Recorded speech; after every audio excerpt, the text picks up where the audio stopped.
the hidden side of history, love, marriage, and daily life along the Nile. Introduction. Long before the pyramids became a memory of stone, the Nile moved slowly through the lives of ordinary people. This is not a story of pharaohs and battles, though they will appear here and there. It is a quieter story about homes, families, and the small rituals of love.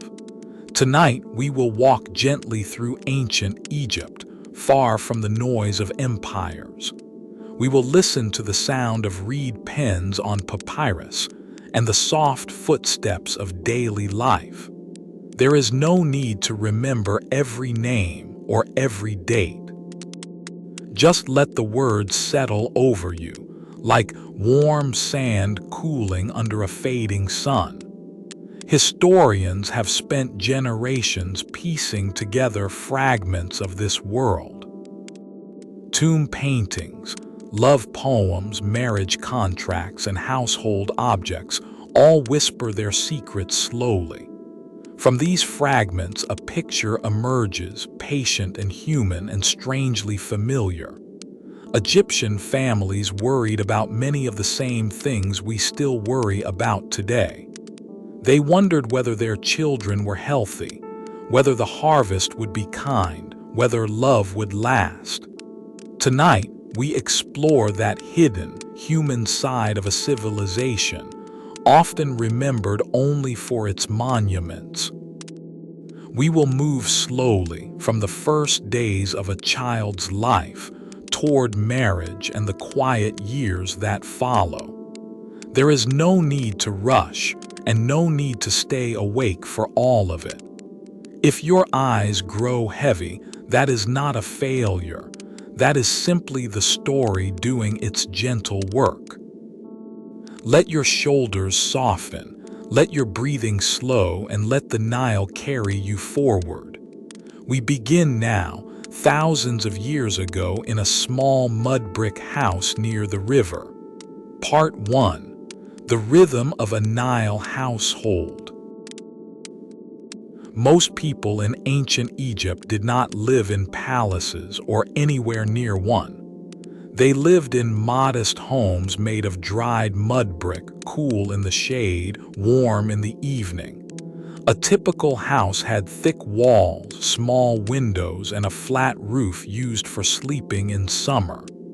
Life followed the rhythm of the Nile itself, patient, cyclical, and endlessly repeating. There was a season of flooding, a season of planting, and a season of harvest. Families arranged their entire year around this quiet, reliable pattern of water and soil. When the floodwaters rose, farmers could not work the fields, so time opened up for other things. This was often when houses were repaired, when festivals were held, and when marriages were arranged. A household usually included several generations living close together, sharing space and responsibility. Grandparents helped raise children while parents worked, and older children cared for younger siblings. This closeness was not seen as a burden, but as simply how families were meant to function. Privacy, as we imagine it today, barely existed in the modern sense. Rooms were shared, meals were communal, and daily routines unfolded gently in view of everyone. Yet within this closeness, small forms of intimacy still found their own quiet space. A husband and wife might walk together along the riverbank in the cool of the evening.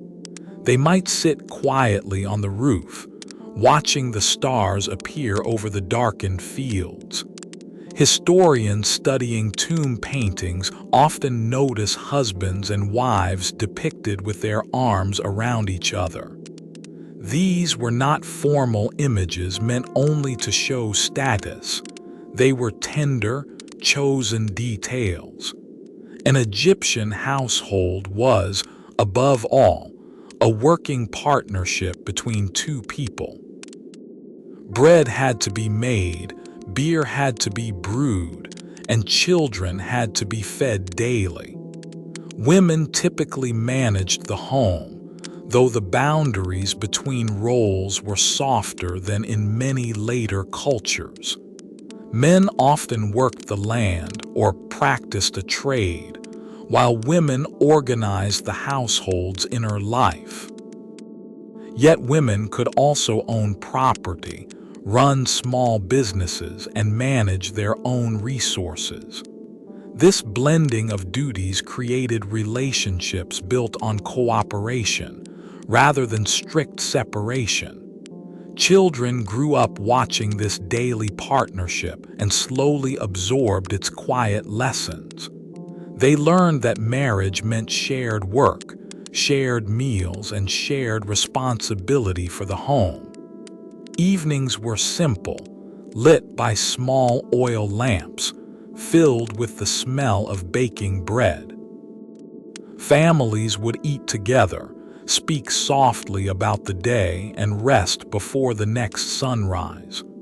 There was little that resembled luxury, yet there was warmth, structure, and steady companionship. It is this steady, human rhythm that forms the true foundation of Egyptian family life. Before we speak of kings or gods, we must first understand this simple daily devotion. It is here, in the quiet hours of an ordinary home, that history often hides its gentlest truths.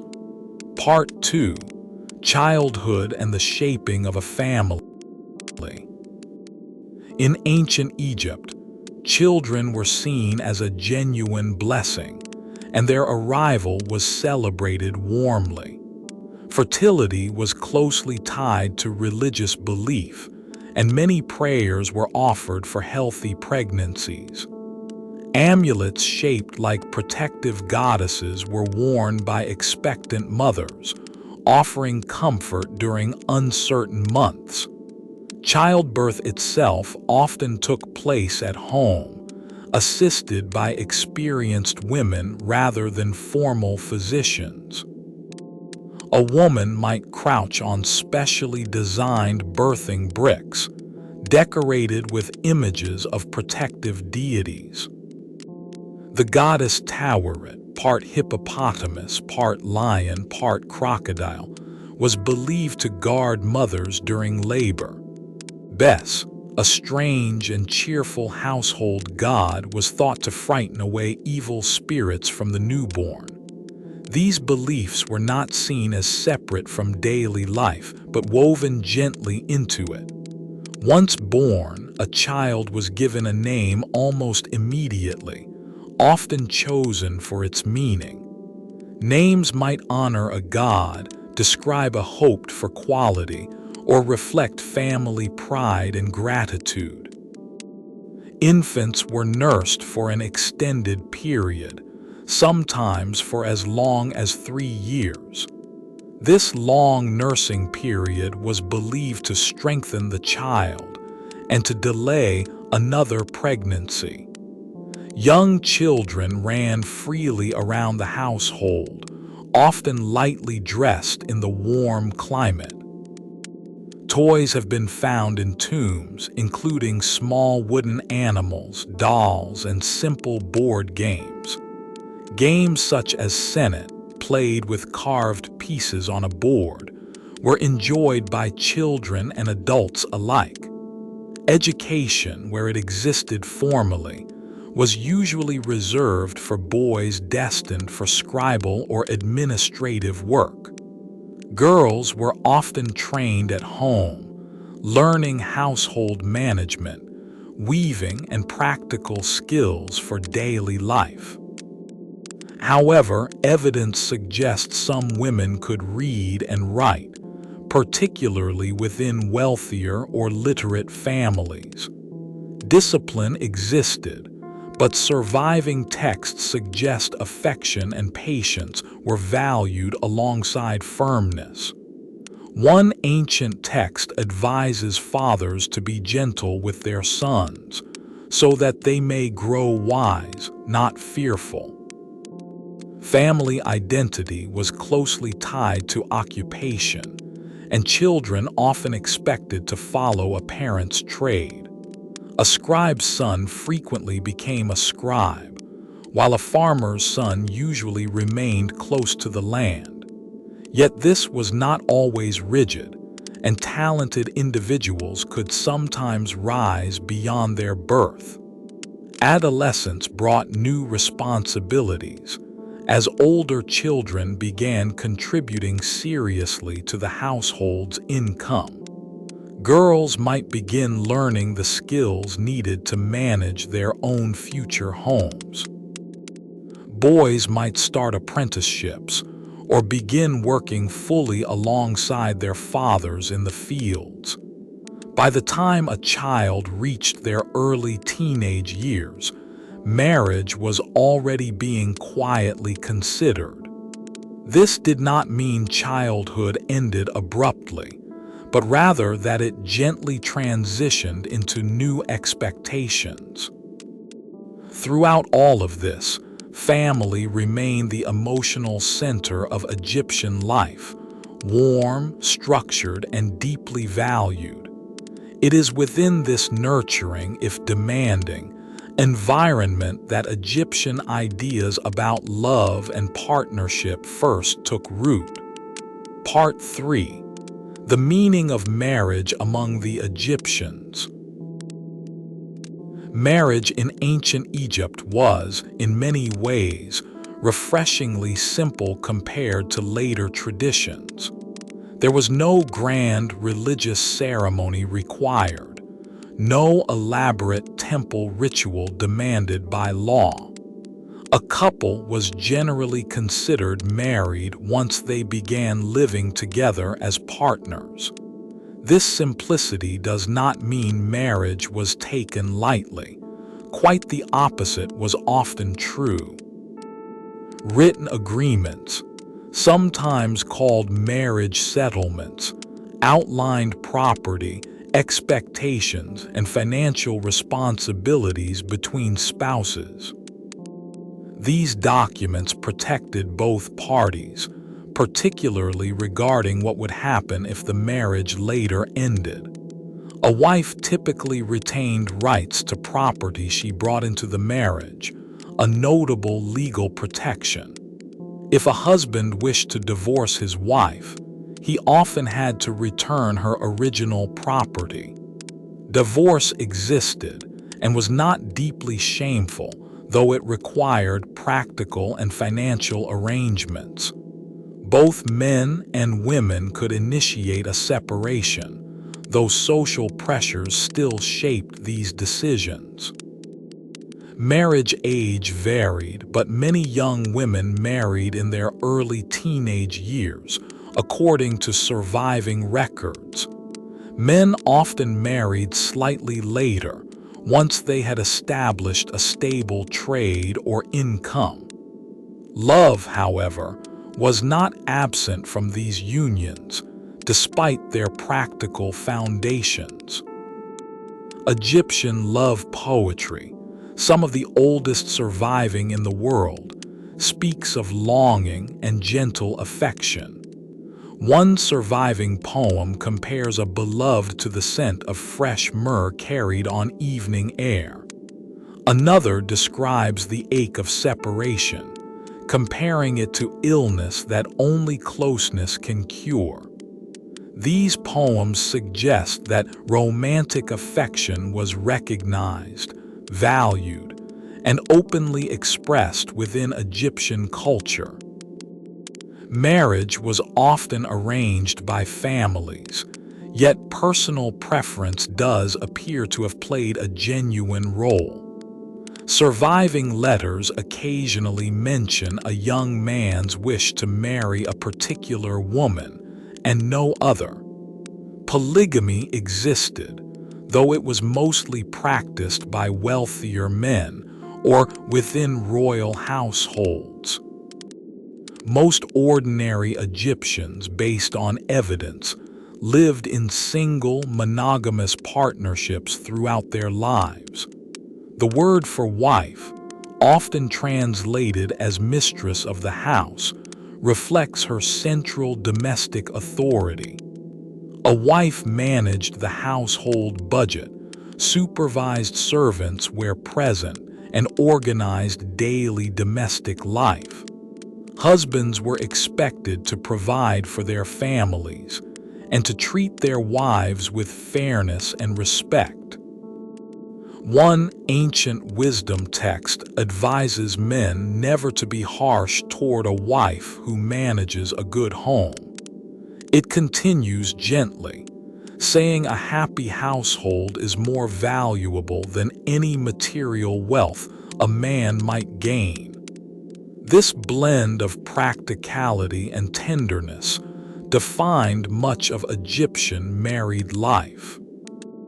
There was no illusion that marriage was without difficulty, yet it was treated as a partnership worth protecting. Extended family often played a supportive role, offering advice, assistance, and occasional gentle mediation. Neighbors, too, were part of this social fabric, sharing tools, food, and news across mud brick walls. In this quiet, cooperative world, marriage was less a single event and more an ongoing daily practice. It required patience, shared effort, and a willingness to grow slowly alongside another person. That, more than any ceremony, seems to be the true heart of Egyptian marriage. Part 4. Words of love carved and spoken. Long before paper existed, the Egyptians wrote their feelings onto papyrus, and sometimes onto stone. Among the oldest surviving love poetry in the world comes from this quiet, riverside civilization.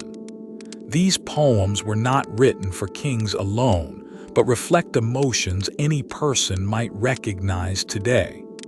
One collection, sometimes called the Chester Beatty Papyrus, contains verses of longing between young lovers. In it, a young woman describes her heart as if it has left her body to follow her beloved. She compares her affection to a garden, patiently tended, waiting quietly for someone to return. Another verse describes a young man imagining himself as a humble object, just to remain near his beloved. He wishes gently to be her ring or her sash, simply to stay close throughout the day. These poems were often performed aloud, accompanied by music, at gatherings and quiet family celebrations. Singers and musicians, sometimes women trained specifically in performance, carried these words through the community.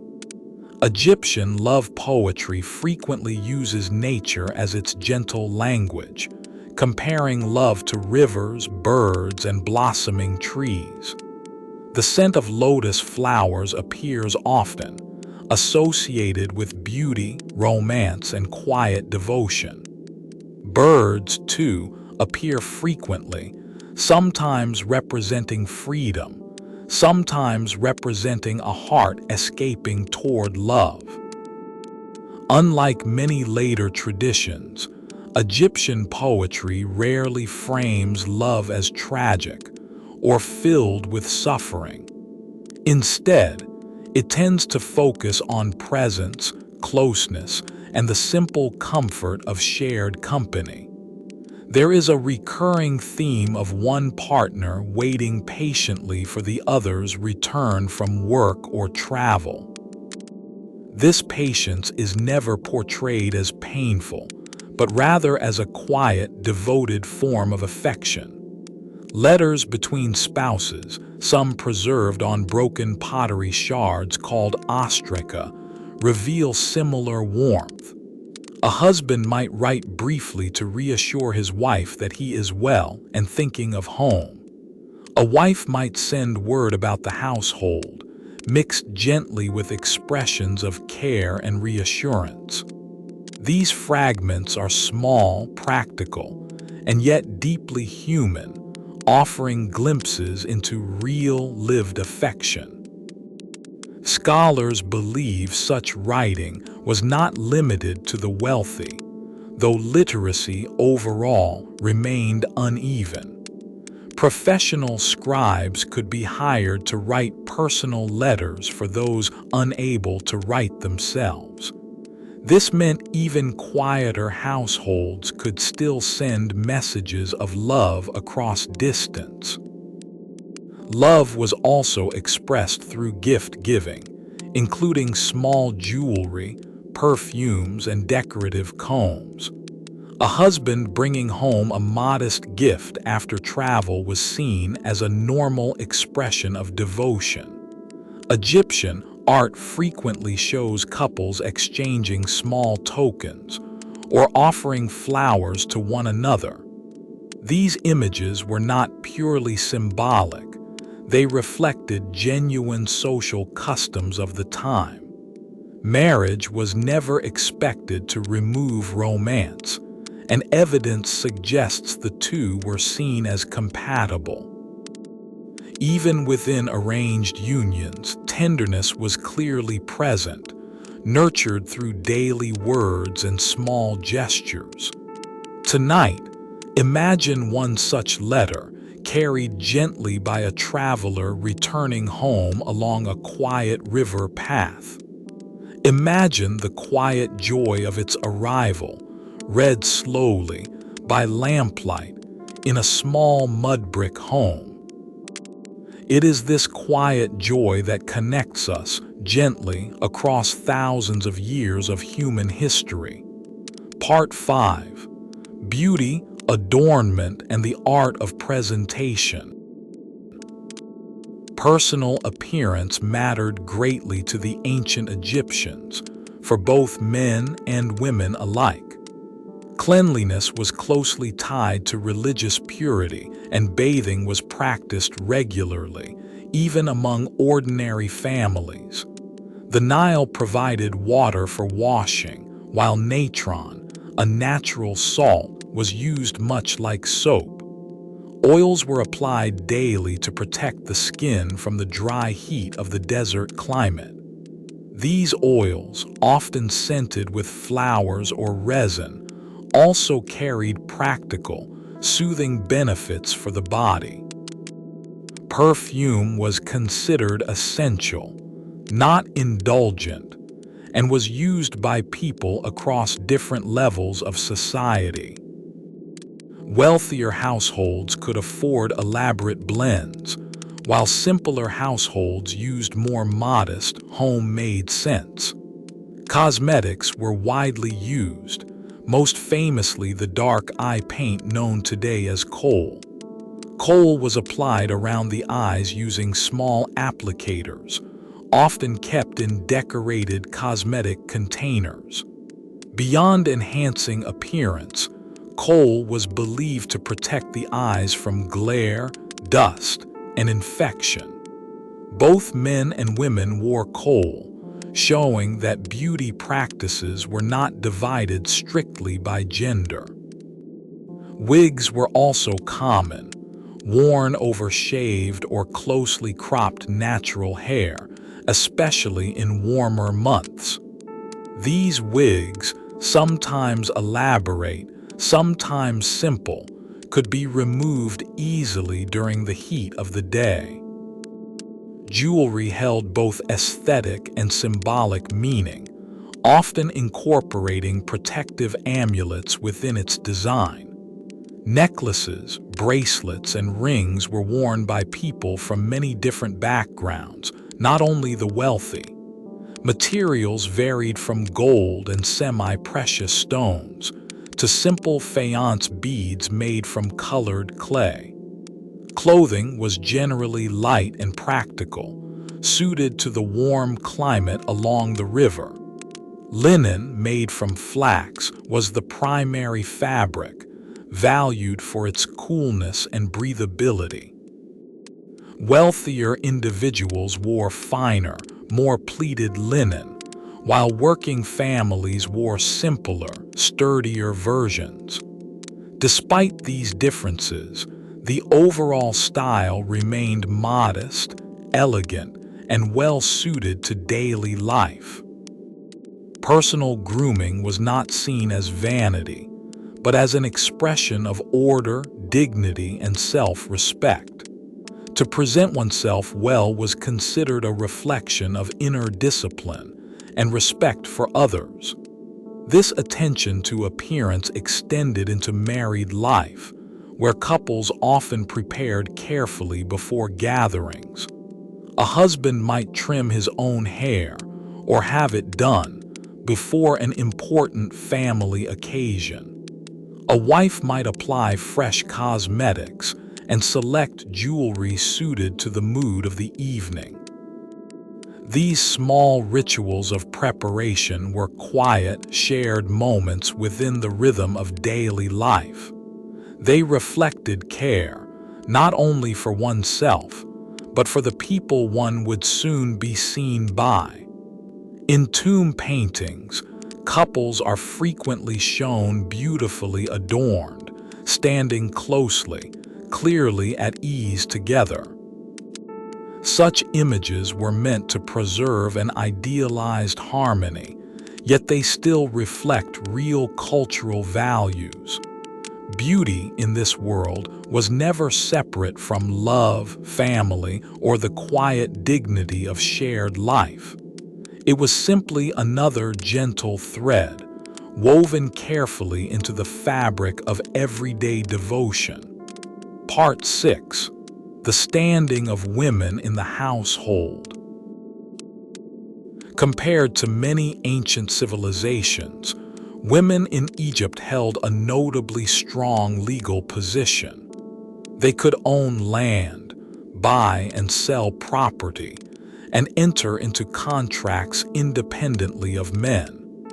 A married woman did not lose her legal identity and remained recognized as an individual under law. If a marriage ended, a woman generally retained the property she had brought into the household.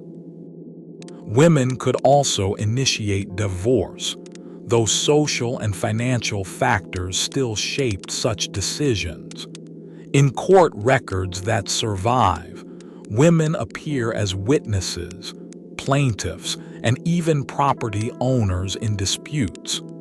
This does not mean society was equal in every sense, but the imbalance was less extreme than elsewhere. Certain professions remained largely closed to women, particularly high administrative or priestly roles for men. Yet women could work as musicians, weavers, midwives, and occasionally as scribes within specific contexts. Some women held the title of priestess, particularly within temples devoted to goddesses such as Hathor. Hathor herself represented love, beauty, music, and motherhood, and was deeply beloved across Egyptian society. Temples to Hathor often employed women as singers and dancers during religious festivals. Within the home, a wife's authority was significant, especially regarding budgeting and daily management. She oversaw food preparation, supervised any household servants, and organized the family's practical needs. Husbands were generally expected to respect this domestic authority, rather than override it. Egyptian wisdom literature repeatedly advises men to treat their wives with patience and consideration. One text warns that a quarrelsome household brings misfortune, while a peaceful one brings lasting contentment. Mothers held particular respect within Egyptian culture, closely tied to religious ideas of nurturing and protection. The goddess Isis, mother of Horus, embodied maternal devotion and was widely worshipped across the land. Images of Isis nursing her child later influenced artistic traditions far beyond Egypt itself. Daughters, too, were valued. An inheritance could pass to them, particularly in the absence of sons. This meant family wealth was not automatically tied only to male heirs, unlike some later societies. Grandmothers often played an active role in raising grandchildren, passing down skills and oral traditions. Older women were generally respected for their experience, rather than pushed to the margins of family life. This respect extended into public memory, as tomb inscriptions frequently honor wives and mothers warmly. One inscription describes a wife as the sweetener of her husband's life, gentle and beloved. Another honors a mother for her wisdom, patience, and tireless care throughout difficult years. Such inscriptions were not required by law, yet they appear often, suggesting genuine personal affection. They remind us that behind official records lies a deeply human world of gratitude and love. Women in ancient Egypt were neither fully equal by modern standards, nor entirely without power. They occupied a respected, active, and often quietly influential place within family and community life.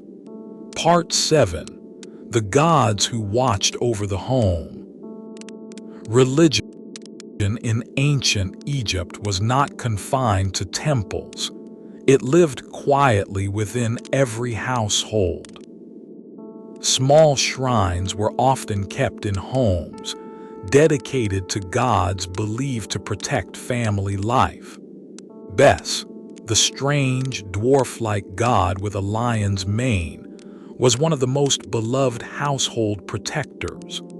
Unlike many formal gods, Bes was often shown smiling, dancing, or playing music for the family. He was believed to ward off evil spirits, particularly those thought to threaten mothers and infants. Statues of Bes have been found in bedrooms, kitchens, and near birthing spaces throughout Egyptian homes.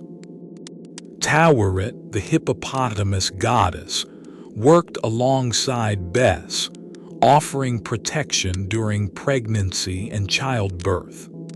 Her fierce appearance was intentional, meant to frighten away any harmful forces near a vulnerable mother.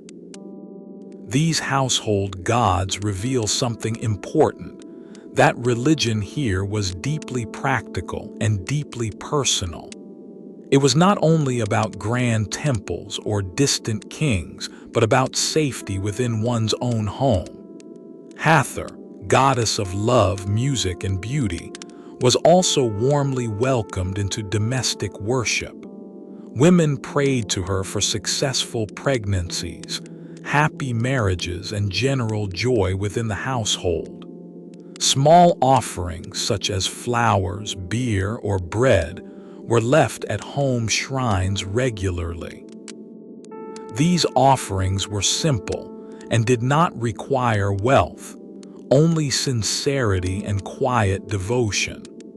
Festivals dedicated to Hathor often involved music, dancing, and communal celebration across entire villages. During these festivals, ordinary rules softened slightly, allowing more open expressions of joy and affection. Isis, already mentioned as a symbol of motherhood, was also invoked for protection and healing. Spells and prayers to Isis were used to protect children from illness and to comfort worried parents. Magic, in the modern sense of the word, was not separate from religion in Egyptian thought. Protective spells were considered a normal part of daily life, much like prayer in later traditions. Amulets shaped like the Eye of Horus were worn to protect against harm and to promote healing. The Eye of Horus symbolized restoration, wholeness, and protection following hardship or injury. Marriage itself was often blessed informally, with prayers offered for fertility, harmony, and lasting affection. There was no single wedding god, but several deities were called upon during this important transition. Couples might visit a temple together, offering incense or flowers before beginning their shared life. This act was personal and voluntary, rather than a strict legal or religious requirement. Death, too, was closely tied to religious belief, shaping how families thought about love and loss. The idea of an afterlife encouraged people to see relationships as lasting beyond a single lifetime. This belief will return later in our story as we consider love that continued beyond death itself. For now, simply notice how gently religion moved through ordinary life, present in every quiet corner. It was not separate from love or family, but deeply entwined with both, shaping daily devotion. In this way, the sacred and the domestic existed together, calmly, without contradiction, for thousands of years. Part 8. Marriage within the royal house. Royal marriage in ancient Egypt followed different rules from those of ordinary households. Pharaohs often married more than one wife, particularly to secure alliances or strengthen succession. Yet even within royal households, one wife typically held the position of principal or great royal wife.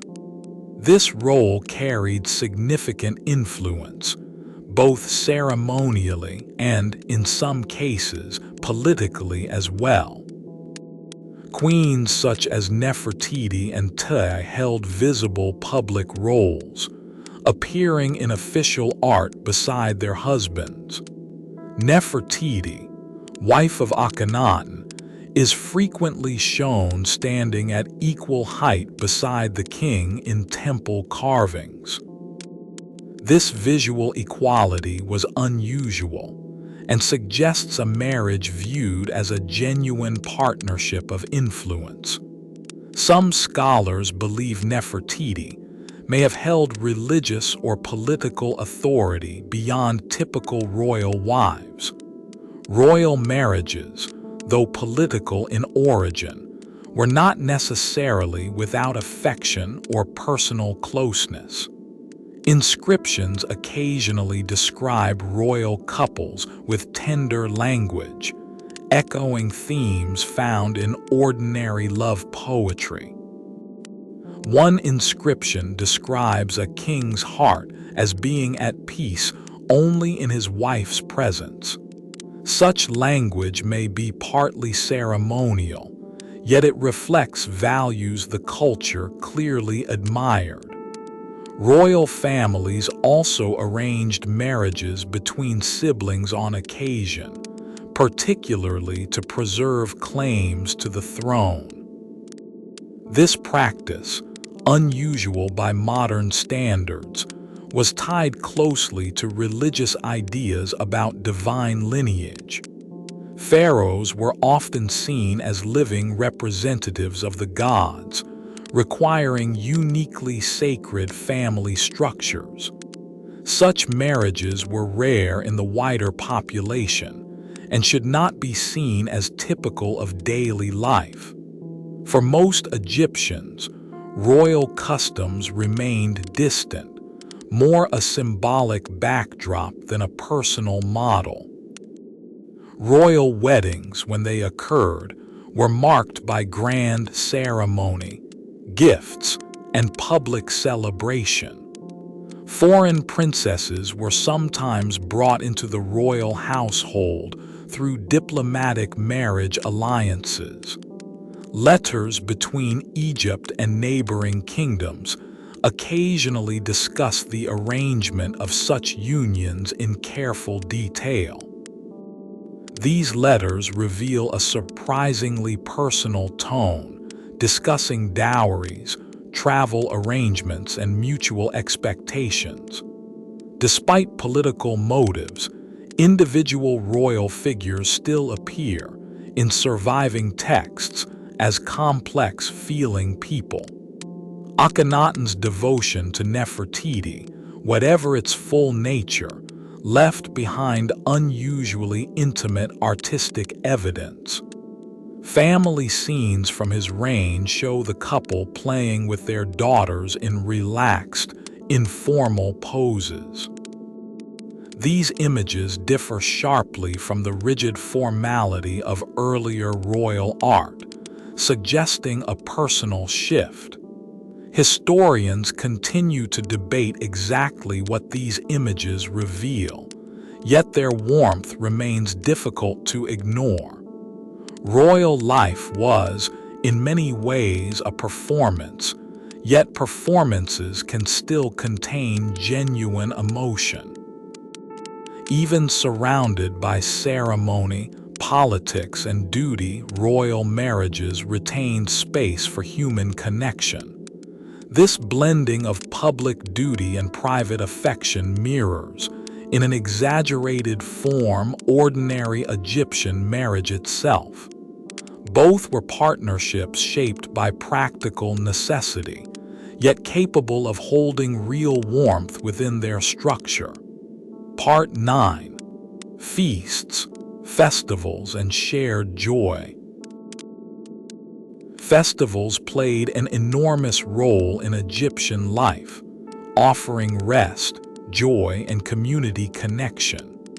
Many festivals were tied to the agricultural calendar, celebrating planting, harvest, or the Nile's yearly flood. Others honored specific gods, blending religious devotion with music, food, and open celebration. The beautiful Festival of the Valley was one such occasion, honoring both gods and deceased family members. During this festival, families visited tombs, shared meals with the memory of loved ones, and celebrated life. Music filled the streets, played on harps, flutes, and rhythmic percussion instruments. Dancing was common, performed by professional dancers, and often joined by ordinary celebrants as well. Beer and wine were shared generously during festivals, considered gifts from the gods themselves. Bread, richly varied compared to daily meals, was baked in festive shapes for these occasions. Markets grew lively during festival periods, filled with traders offering sweets, perfumes, and small luxuries. Children ran between stalls, drawn by the scent of honeyed treats and roasted foods.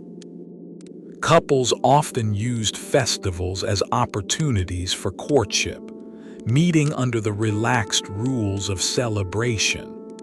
Young men might offer flowers to a woman they admired, a small, public gesture of interest.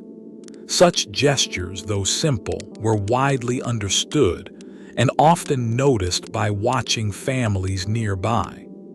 Weddings themselves, while not requiring formal ceremony, were frequently marked by informal community celebration.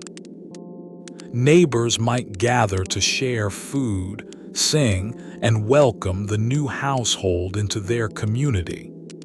Gifts were exchanged, often practical items such as pottery, linen, or small pieces of furniture.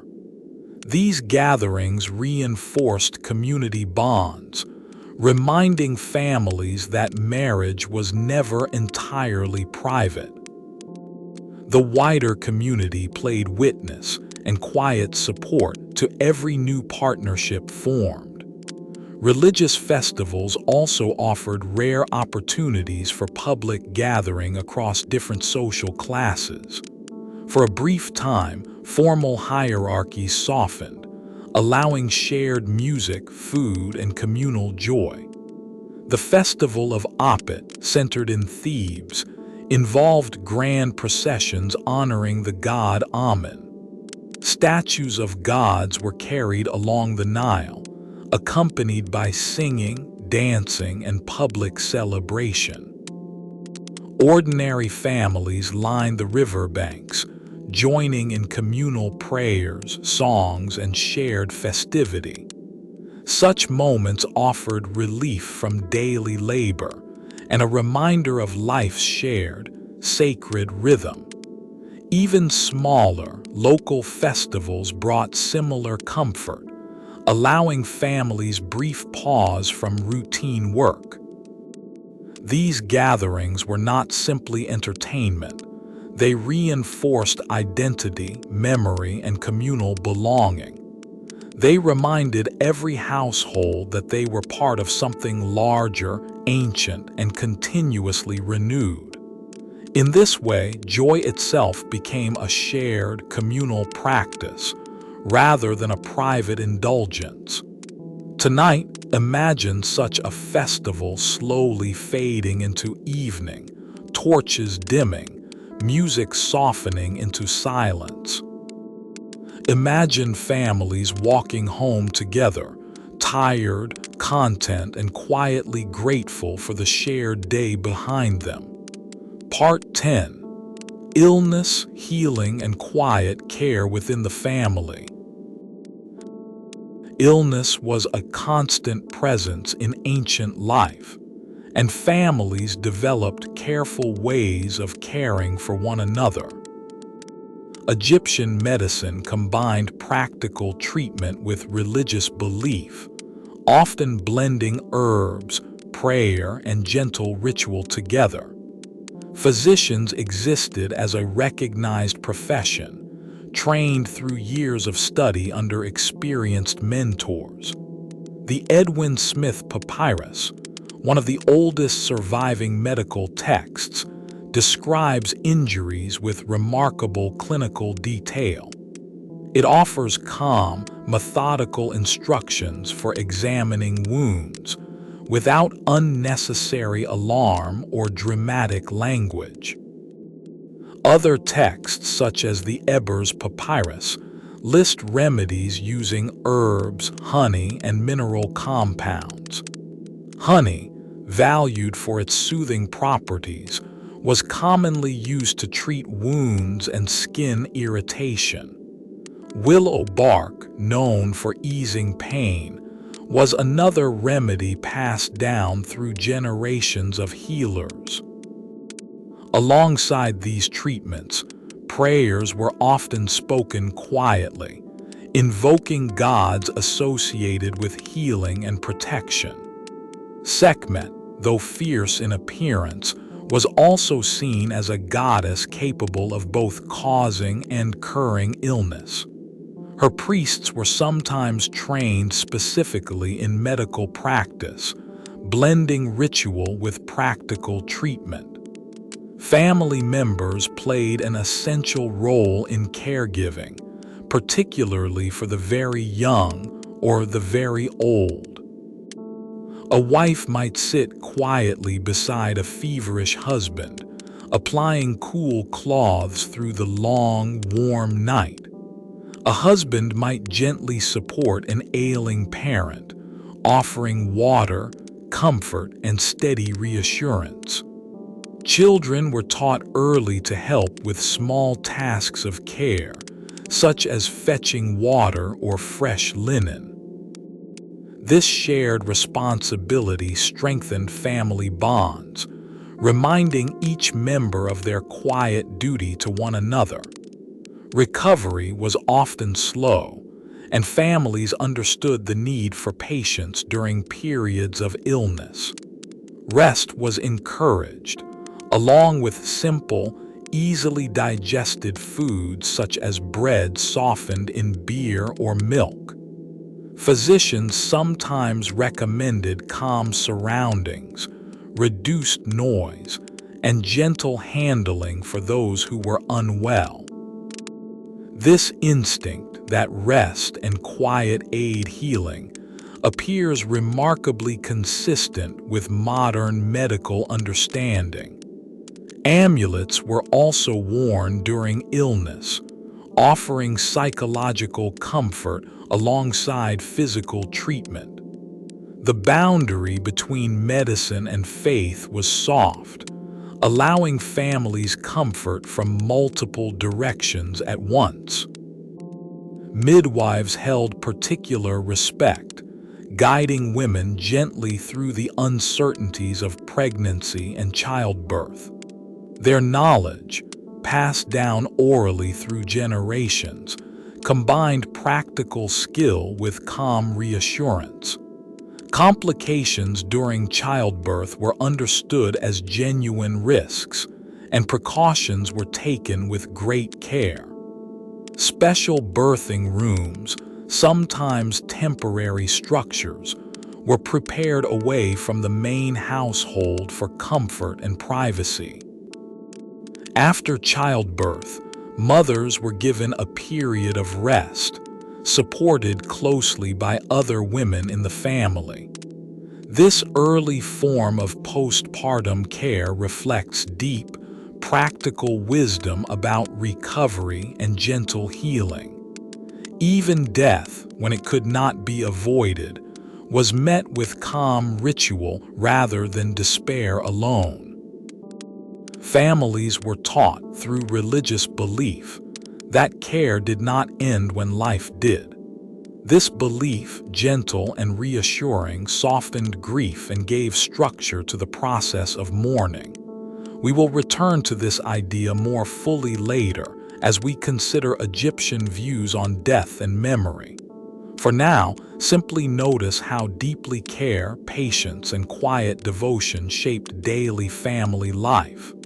Healing in this world was never separate from love, but a natural extension of it. Part 11. Growing Old Together.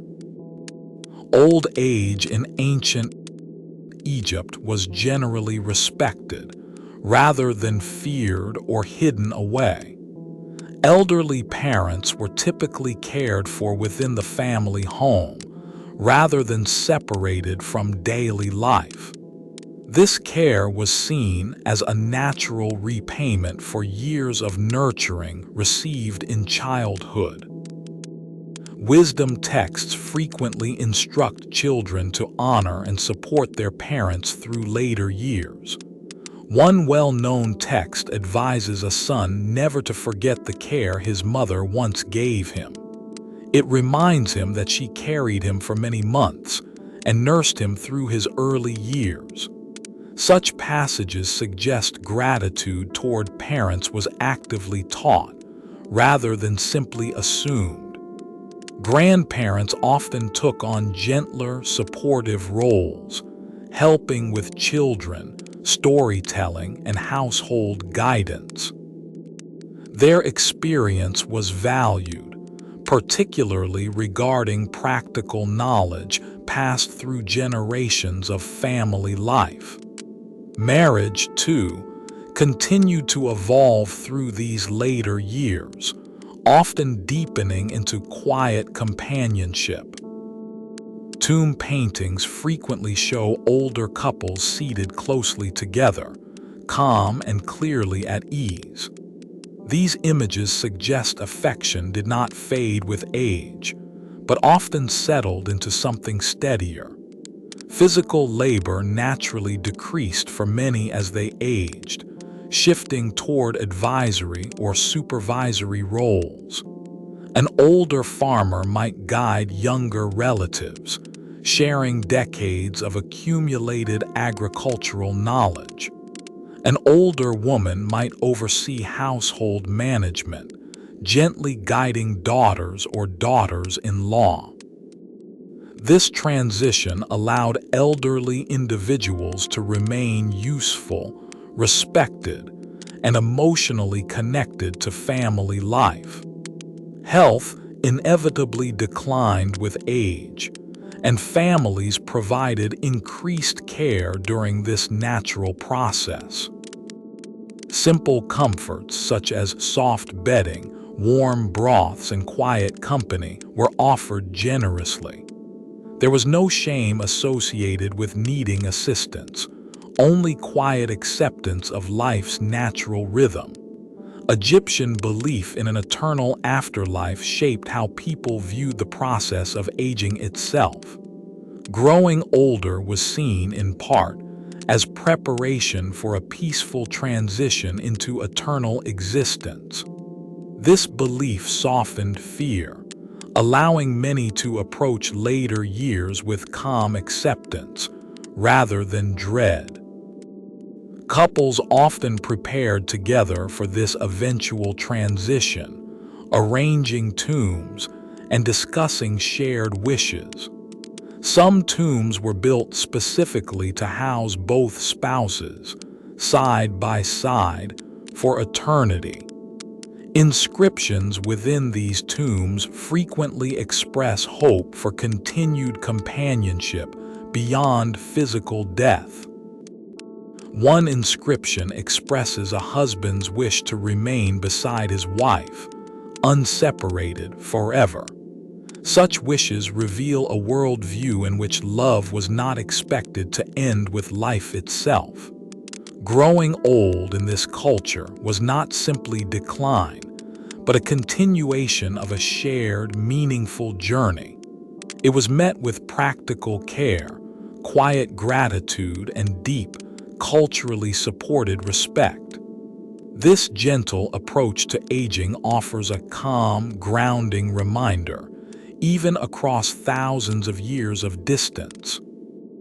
Part 12: Death, Memory, and Eternal Companionship. Death, for the Egyptians, was not viewed as a complete ending, but as a quiet transition. They believed a person possessed several spiritual elements, including the Ka, the Ba, and the Ak. The Ka represented a person's life force, requiring nourishment even after physical death occurred. The Ba, often shown as a bird with a human head, could travel between the tomb and the world. The Ak represented a transfigured, glorified spirit, able to exist peacefully within the afterlife. To support this journey, families prepared tombs carefully, filled with objects needed for eternal life. Food, clothing, furniture, and personal items were placed within tombs, ensuring comfort in the next world. Wealthier families commissioned wall paintings depicting scenes of daily life, preserved forever in vivid color.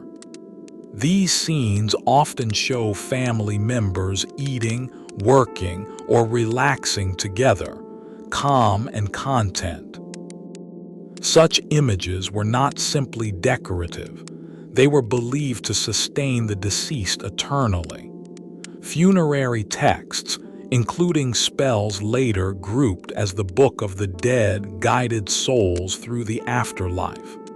These texts offered reassurance, describing a peaceful realm known as the Field of Reeds. The Field of Reeds was imagined as a mirror of Egypt itself, calm, fertile, and endlessly abundant. There, the deceased could continue farming, resting, and living much as they had in life. Importantly, family relationships were expected to continue within this peaceful, eternal landscape. Spouses often requested burial together, ensuring their companionship would extend beyond physical death. Tomb inscriptions frequently express hope for reunion with loved ones who had died earlier. One inscription describes a husband's wish to see his beloved wife again, unchanged and smiling. Grief was acknowledged openly, yet softened by belief in eventual reunion and continued closeness. Mourning rituals included wailing, prayers, and the careful preparation of the body through mummification. Mummification aimed to preserve the physical form, believed necessary for the soul's continued identity. Priests performed these rites with calm, practiced precision, treating the process with great respect. Family members remained closely involved, offering prayers and ensuring proper rituals were followed carefully. Following burial, families continued to visit tombs, bringing offerings of food, drink, and flowers. These visits maintained a living connection between the deceased and their surviving family members. The beautiful festival of the valley, mentioned earlier, centered entirely around honoring these ongoing bonds.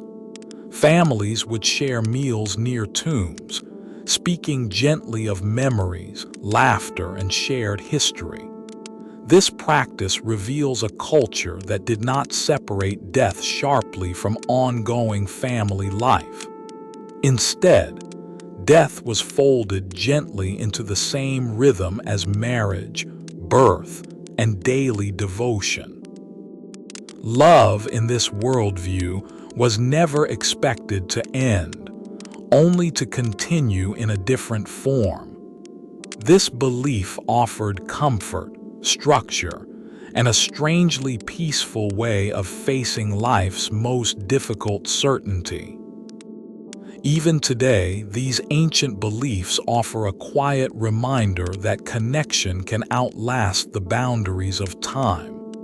Part 13: Craftsmen, Trade, and the Wider Village Community. Beyond the household itself, Egyptian life depended on a wide network of skilled workers and traders. Villages near the Nile were often organized around shared resources, communal wells, and cooperative labor. Craftsmen occupied an important social position, producing goods essential to both daily life and trade. Potters shaped clay into storage jars, dishes, and decorative items used throughout every household. Carpenters built furniture, doors, and boats, relying on imported wood due to Egypt's limited timber. Weavers transformed flax into linen, one of Egypt's most valuable and widely traded materials. Jewelers worked carefully with gold, faience, and semi-precious stones, crafting items for all social levels. Many craftsmen passed their skills down through families, creating generations of specialized, respected trade lineage. The village of Deir el-Medina offers remarkable insight into the daily life of skilled workers. Built specifically to house artisans working on royal tombs, its records reveal ordinary human concerns. Workers there recorded absences, disputes, wages, and even minor household disagreements in surprising detail. One record notes a worker absent due to caring for a sick spouse, a small human detail. Another describes a dispute over property, eventually settled through community mediation rather than harsh punishment. These records humanize ancient workers, showing lives filled with ordinary joys, worries, and quiet perseverance. Markets served as vital centers of exchange, though formal currency developed relatively late in Egyptian history. Instead, goods were often traded directly, using standardized measures of value such as grain or metal. A basket of bread might be exchanged for pottery, or a length of linen for fresh fish. Markets were lively, filled with conversation, negotiation, and the practical business of daily survival. Women frequently participated actively in trade, selling food, textiles, or handmade goods within these markets. This active participation reinforced women's practical economic influence, alongside their established legal rights. Trade extended beyond Egypt itself, connecting the Nile Valley to distant regions through careful negotiation. Merchants traveled toward Nubia, the Levant, and beyond, exchanging goods such as gold, incense, and timber. These journeys required patience, planning, and long periods away from home and family. Letters from traveling merchants often expressed longing for home, echoing themes found in personal love poetry. One letter reassures a distant wife that her husband thinks of her constantly during his travels. Such letters reveal that emotional connection extended beyond the household, into the wider working world. Community bonds were reinforced through shared labor, mutual assistance, and cooperative problem solving. Neighbors helped neighbors during harvest, illness, or unexpected hardship, reflecting strong communal responsibility. This cooperative spirit extended naturally from the household outward, shaping an interconnected, supportive society. Village life, though demanding, offered structure, purpose, and a strong sense of shared identity. It is within this wider, cooperative world that individual families found both support and belonging. Part 14. The Marketplace and Everyday Encounters. Markets in ancient Egypt were not simply places of commerce. They were places of conversation and connection. Early mornings often brought the busiest activity, as traders arranged goods before the heat of midday arrived. Fresh bread, still warm, was carried in baskets balanced carefully on the heads of young sellers. Fish, caught that same morning from the Nile, were displayed openly, often still glistening with river water. Vegetables such as onions, leeks, and lettuce were arranged neatly, grown in fertile soil near the river banks. Dates and figs, sweet and plentiful, were sold in generous quantities during harvest season. Beer, a staple of daily life, was traded frequently, valued as both nourishment and simple refreshment. Pottery sellers displayed rows of jars, bowls, and storage vessels, each shaped for a particular household use. Weavers brought lengths of linen, varying in quality, suited to different budgets and occasions. Perfume sellers offered small jars of scented oil, appealing to those preparing for festivals or family gatherings. Children often accompanied their parents to market, learning early the rhythms of trade and negotiation. They watched carefully as goods were weighed, values compared, and agreements reached through calm discussion. Bargaining was common, conducted with patience, and often accompanied by friendly, familiar conversation. Long-standing relationships between buyers and sellers created trust, softening the practical business of trade. A regular customer might receive a slightly better exchange, simply through years of familiar goodwill. News traveled quickly through markets, carried between conversations about crops, weather, and family events. A wedding might be announced this way, spreading gently from one stall to the next. News of a birth, an illness, or a safe return from travel moved similarly through these gatherings. Markets, in this sense, functioned as a kind of communal memory, holding a village's shared story. Musicians sometimes performed nearby, offering rhythm and melody to accompany the day's practical business. Storytellers, too, occasionally gathered small audiences, sharing tales passed down through generations. These stories often carried moral lessons, wrapped gently within entertaining, memorable narratives. Children listened closely, absorbing cultural values through rhythm, repetition, and familiar, comforting language. By midday, the heat encouraged rest, and markets gradually quieted as families returned home. Shops closed their stalls, covering goods carefully to protect them from dust and sun. Families gathered for a simple midday meal, often bread, vegetables, and small portions of fish or meat. Afternoons brought renewed activity, as households prepared for evening tasks, and families reunited after morning errands.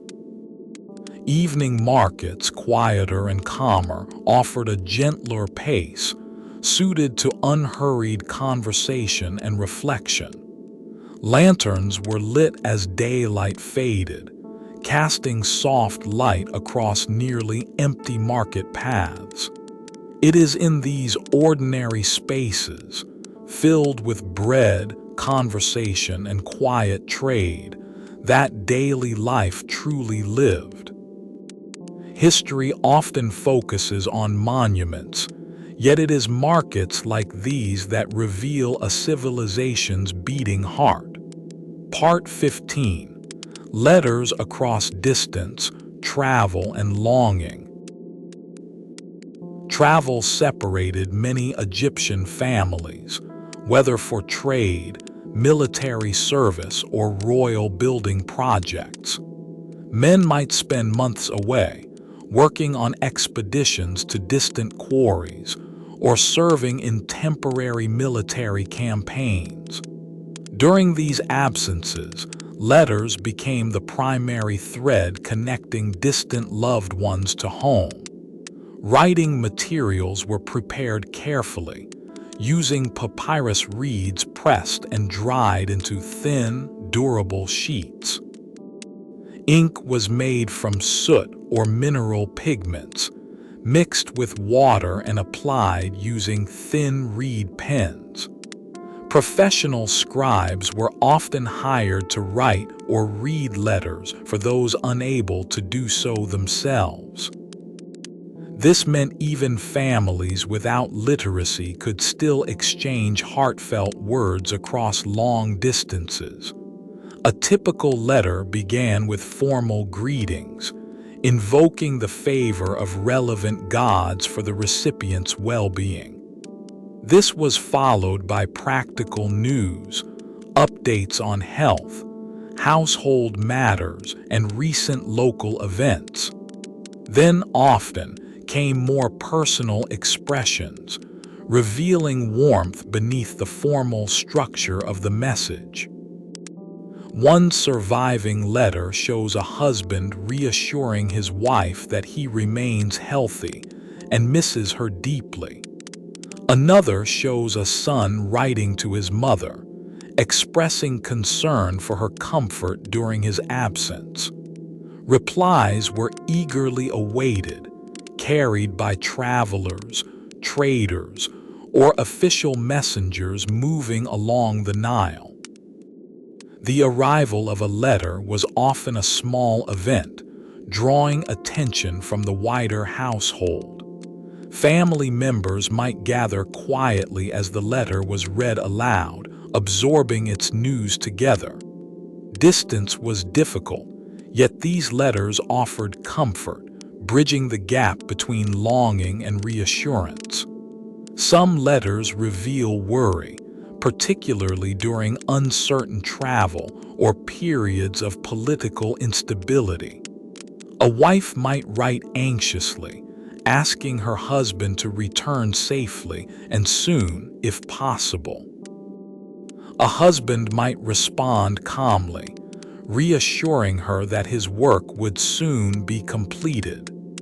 These exchanges reveal a world where emotional connection was not diminished by distance, only tested by it. Letters also served practical purposes, discussing household finances, property, or upcoming family responsibilities. A husband might instruct his wife on managing land, or resolving a minor dispute during his absence. This trust reflects the confidence placed in women's capability to manage household affairs independently. Travel itself was slow, dependent on the Nile's current, prevailing winds, and available transport. Boats moved goods and people along the river, connecting distant villages, towns, and administrative centers. A journey that might take hours today could take days, or even weeks, in ancient times. This slower pace shaped emotional patience, teaching families to hold longing gently, without constant urgency. Waiting became a shared, understood experience, softened by ritual, routine, and quiet daily distraction. Households often marked time through familiar tasks, weaving, cooking, and tending to children and gardens. These tasks offered gentle structure, helping ease the uncertainty of prolonged separation. When a traveler finally returned, homecoming was celebrated warmly, often marked by a small family gathering. Neighbors might join briefly, offering food or simple gifts to welcome the returning family member. Such reunions, though ordinary in nature, carried deep emotional weight within the rhythm of daily life. They remind us that even in a world without instant communication, connection remains strong, patient, and enduring. Part 16.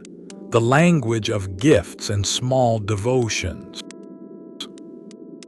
Gift-giving in ancient Egypt carried quiet emotional weight, expressing care through simple, tangible objects.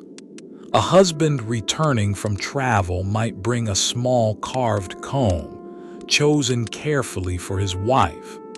Such combs, often decorated with images of animals or flowers, served both practical and sentimental purposes.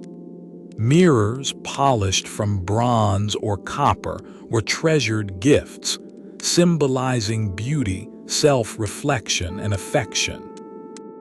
Some mirrors bore inscriptions wishing the owner a long, joyful life alongside their beloved. Jewelry remained a popular gift, ranging from simple faience beads to more elaborate gold pieces.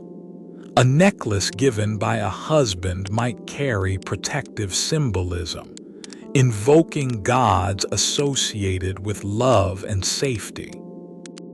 Perfume, too, was frequently exchanged, chosen for its scent and for the care implied in its selection. Flowers held particular significance, especially the blue lotus, associated closely with beauty and rebirth.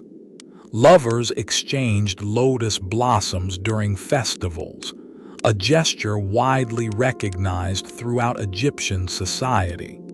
Food also served as a gift, particularly sweet items such as honeyed cakes or dried fruit.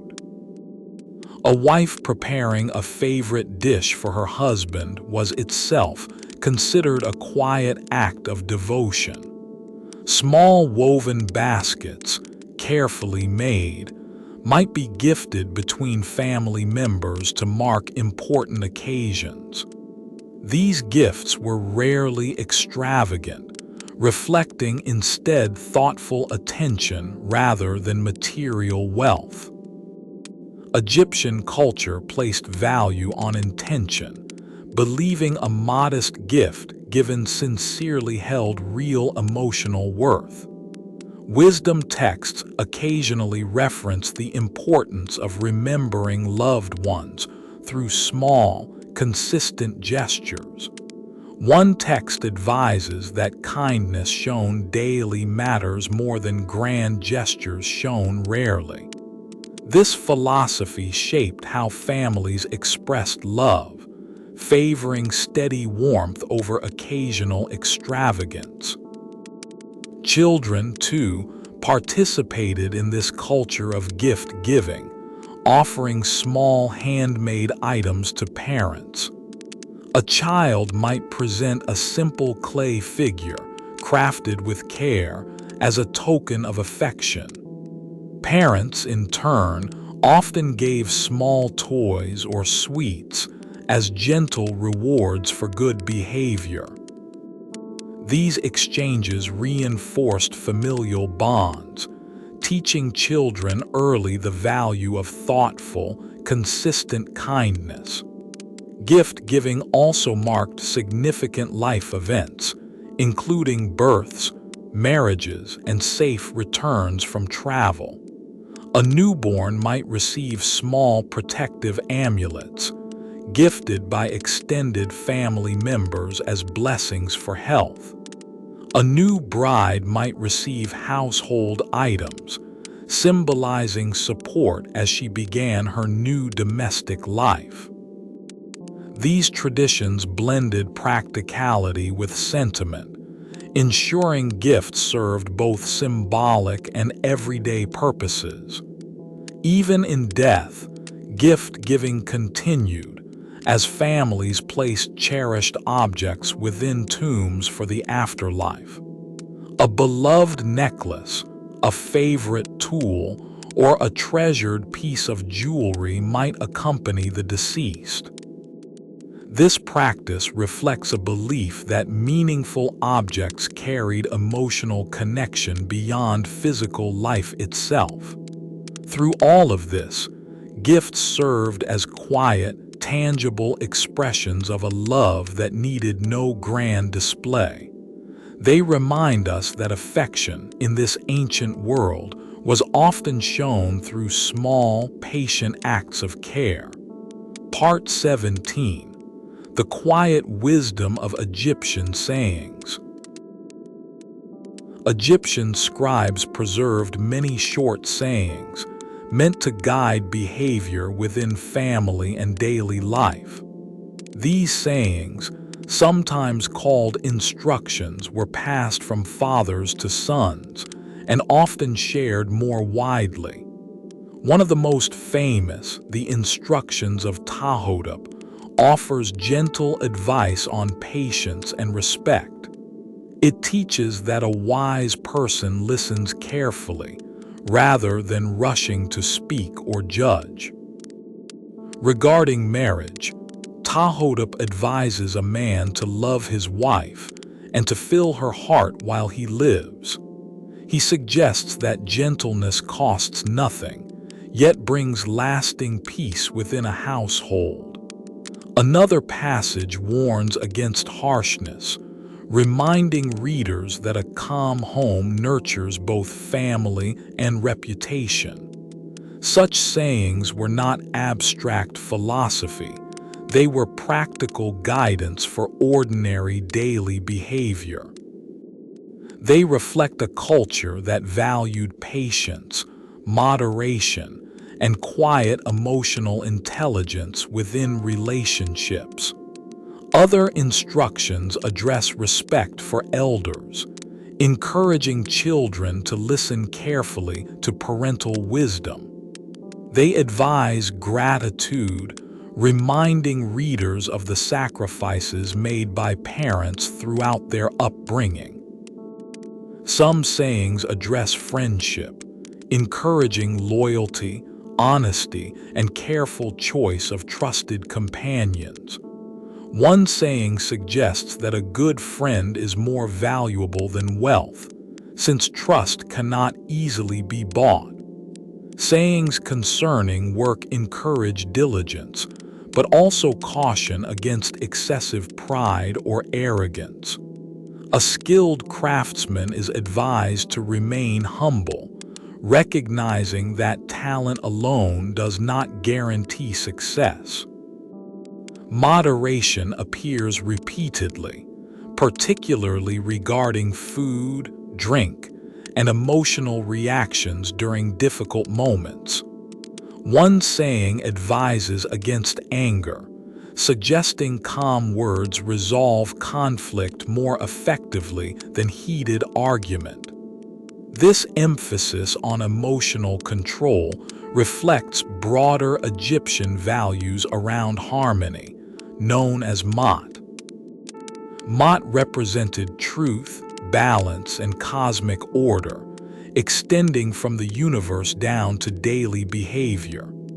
A harmonious household was seen as a small reflection of this greater cosmic balance.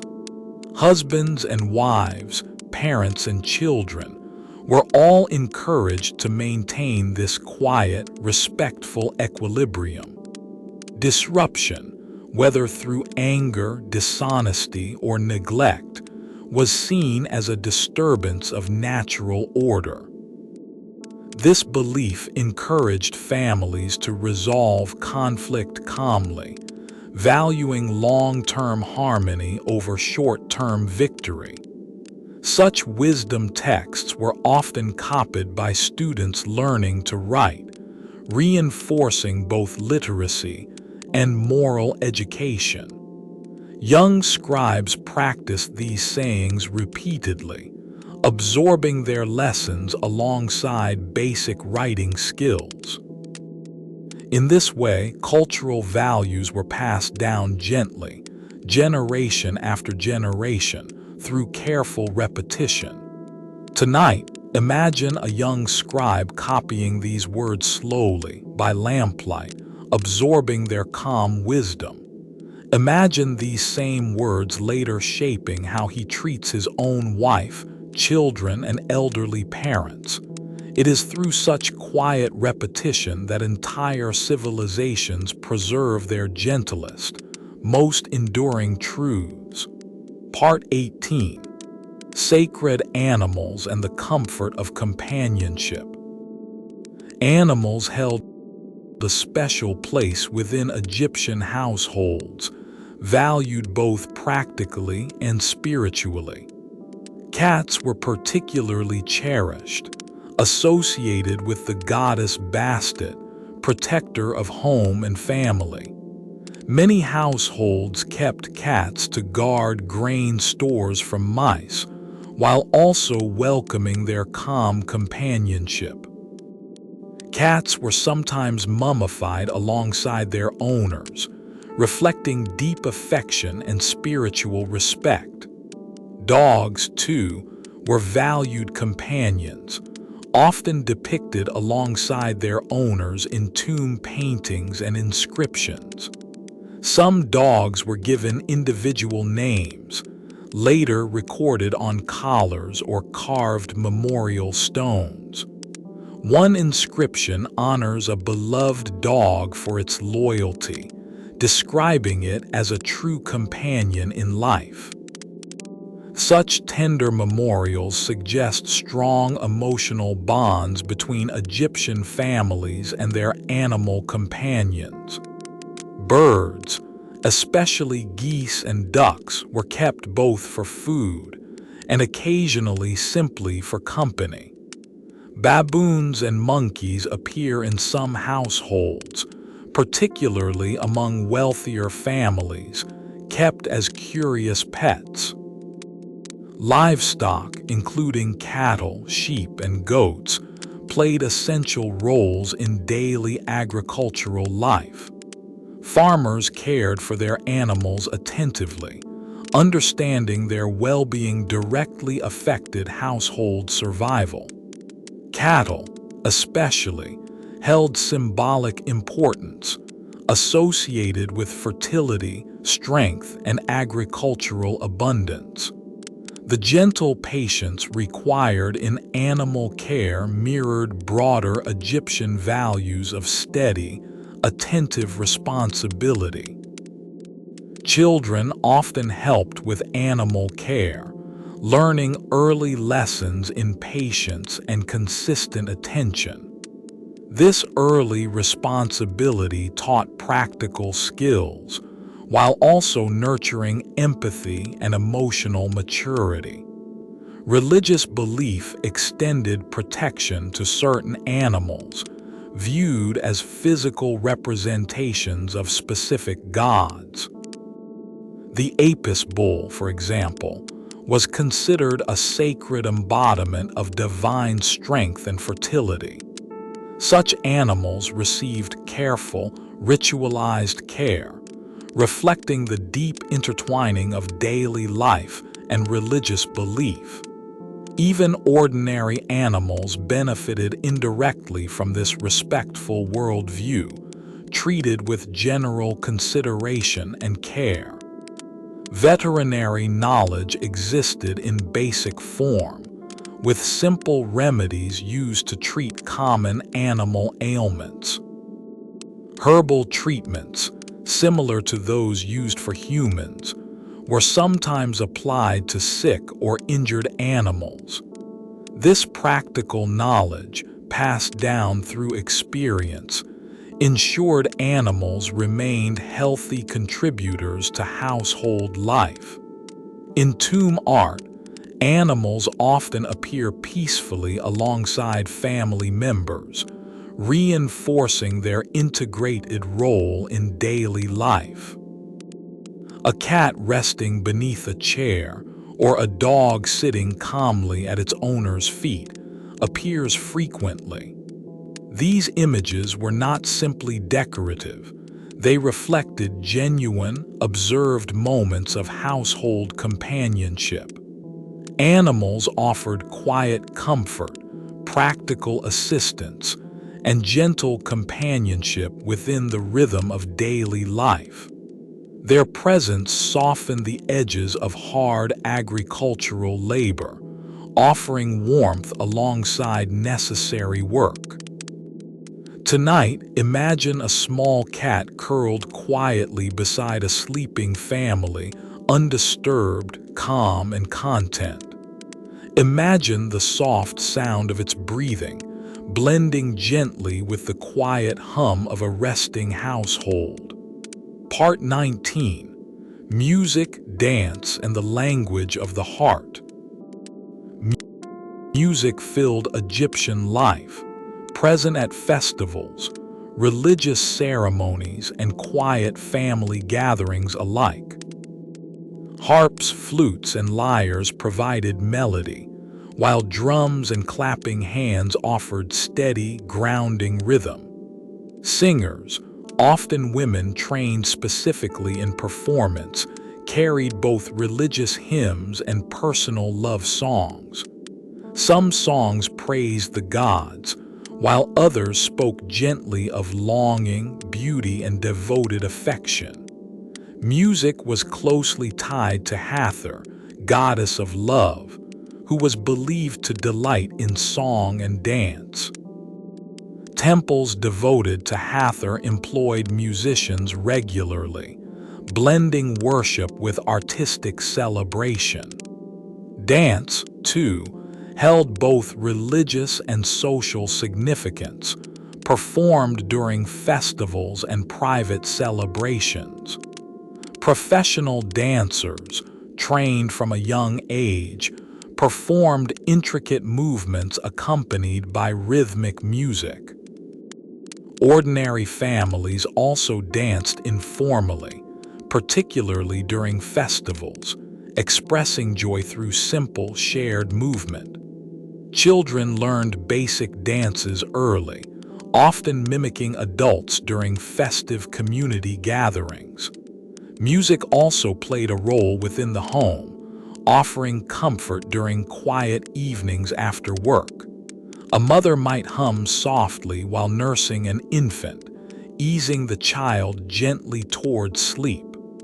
A father might play a simple reed flute, filling the home with calm, familiar melody. Such moments, though undocumented in formal records, can be inferred from surviving instruments and depictions. Wedding celebrations often included music, marking the joyful, communal nature of new partnerships. Musicians might be hired for larger celebrations, while smaller gatherings relied on family members themselves. Egyptian instruments were crafted with care, often decorated with images of gods or natural motifs. Harps, some remarkably preserved, reveal intricate craftsmanship, blending function with artistic beauty. Music therapy in a basic form appears to have been recognized, easing anxiety and emotional distress. Some texts suggest music was used to calm patients during recovery from illness or injury. This early understanding of music's soothing power reflects a culture attentive to emotional well-being.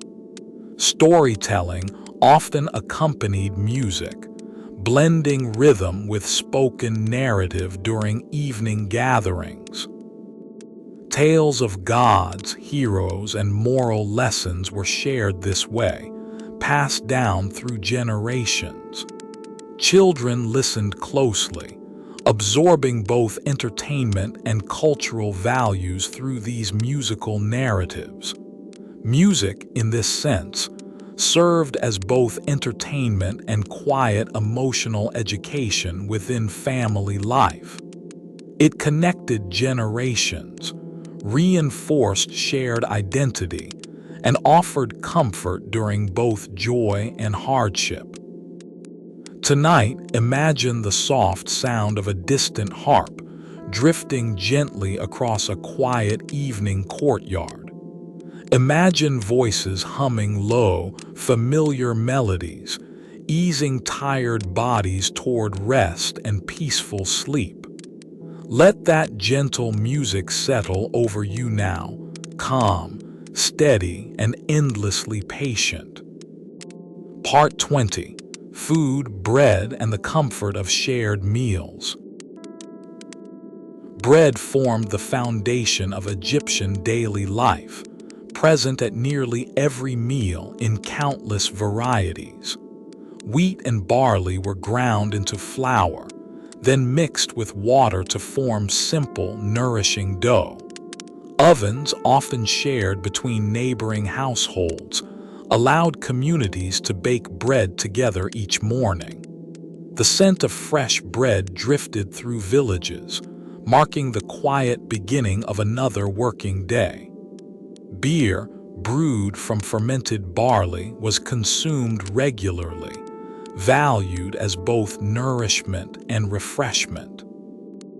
Both bread and beer held religious significance, frequently offered to gods and placed within tombs.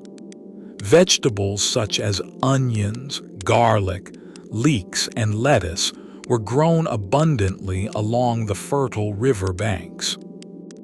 Fruits including dates, figs, and pomegranates added natural sweetness to otherwise simple daily meals.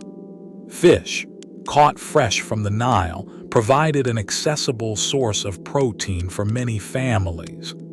Meat, particularly beef, was more expensive, reserved mainly for festivals or wealthier households. Poultry, including geese and ducks, offered a slightly more accessible alternative to costly beef. Honey served as the primary sweetener, used in cakes, drinks, and simple household remedies. Meals were typically shared communally, with families gathering to eat together at the end of the day. Sitting on simple mats, families ate with their hands, using bread often as a practical utensil.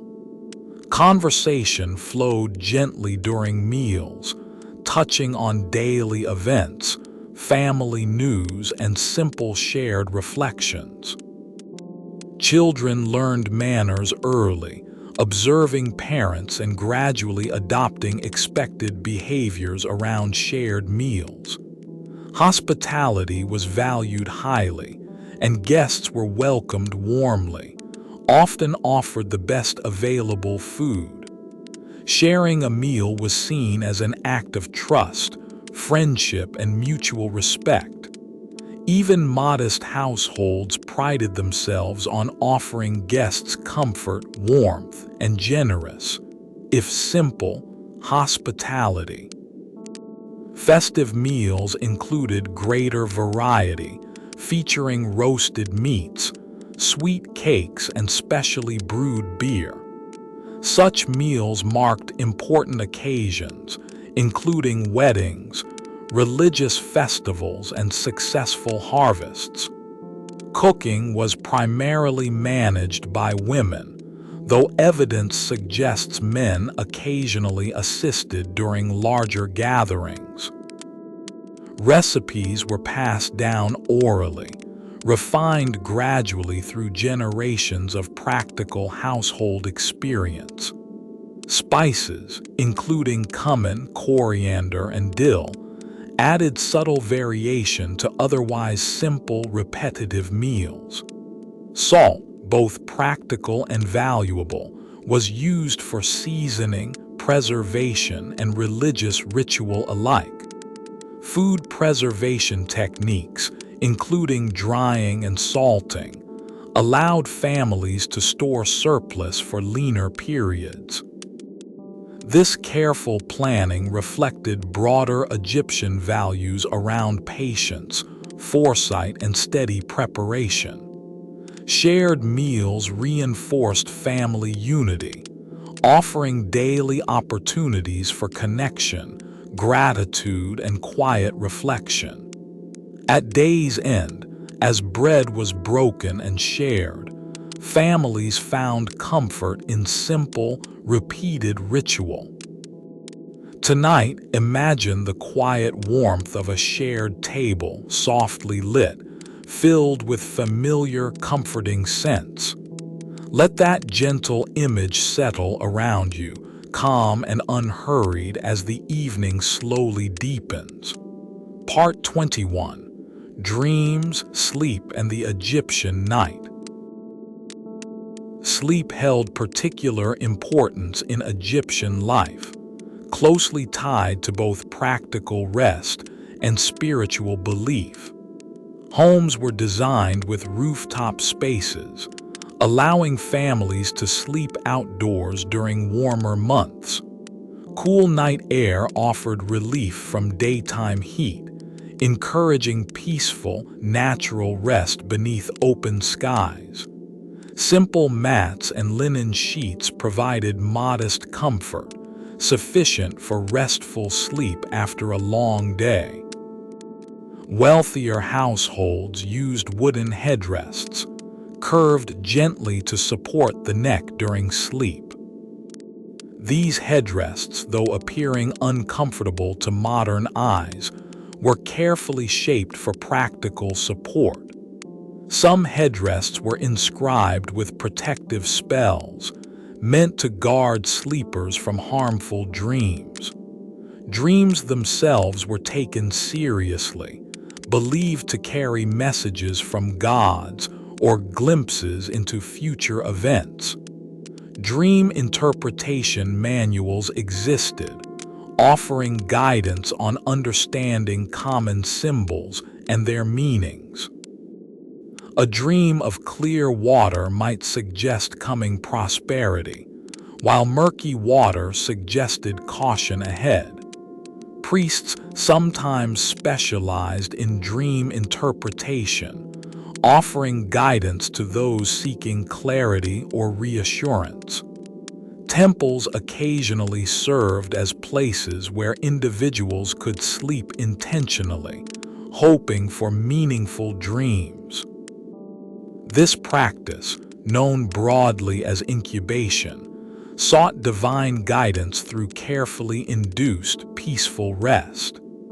Bedtime routines, though undocumented in detail, likely included quiet conversation and gentle preparation for rest. Children were probably soothed with soft words, familiar routines, and the comforting presence of family nearby.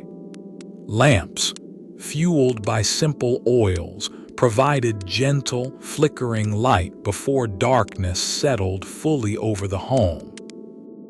As lamps were extinguished, households grew quiet, the day's activity slowly giving way to stillness.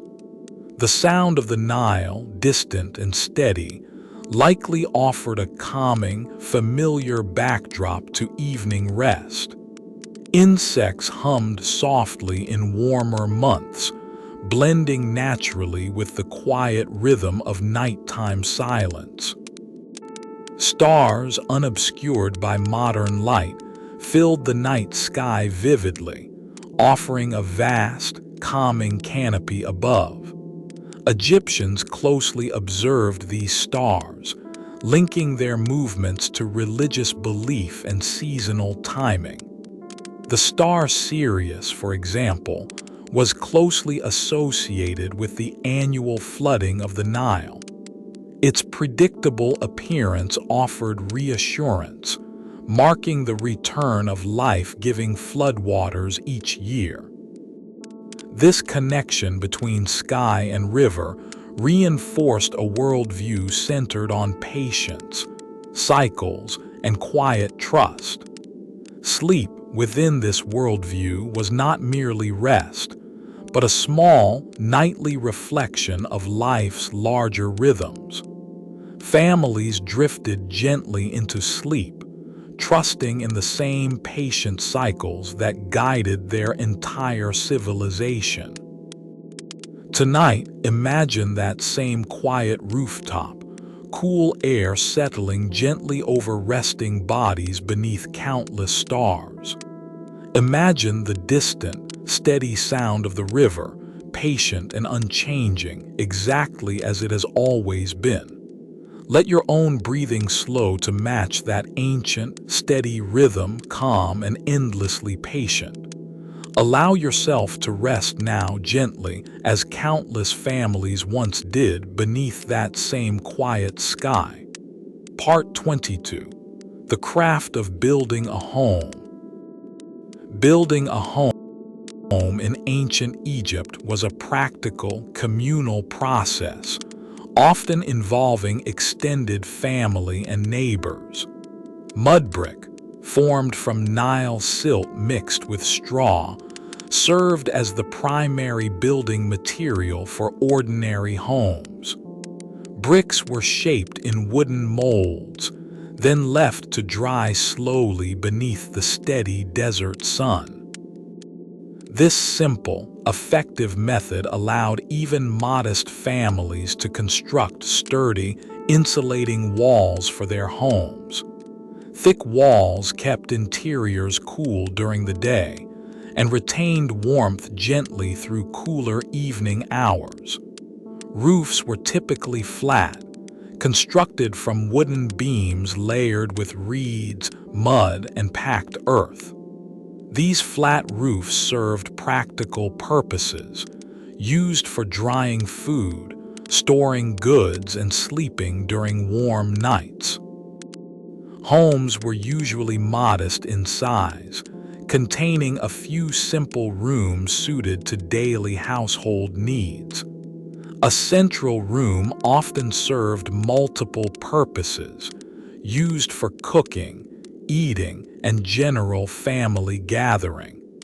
Smaller rooms provided sleeping space, while some homes included a small area for household worship. Windows were kept small and high, reducing heat and glare while maintaining airflow and privacy. Doorways were sometimes adorned with protective symbols, invoking household gods for safety and blessing. Furniture remained simple, often including low stools, small tables, and storage chests for household items. Storage was essential, particularly for grain, oils, and other goods needed to sustain the family.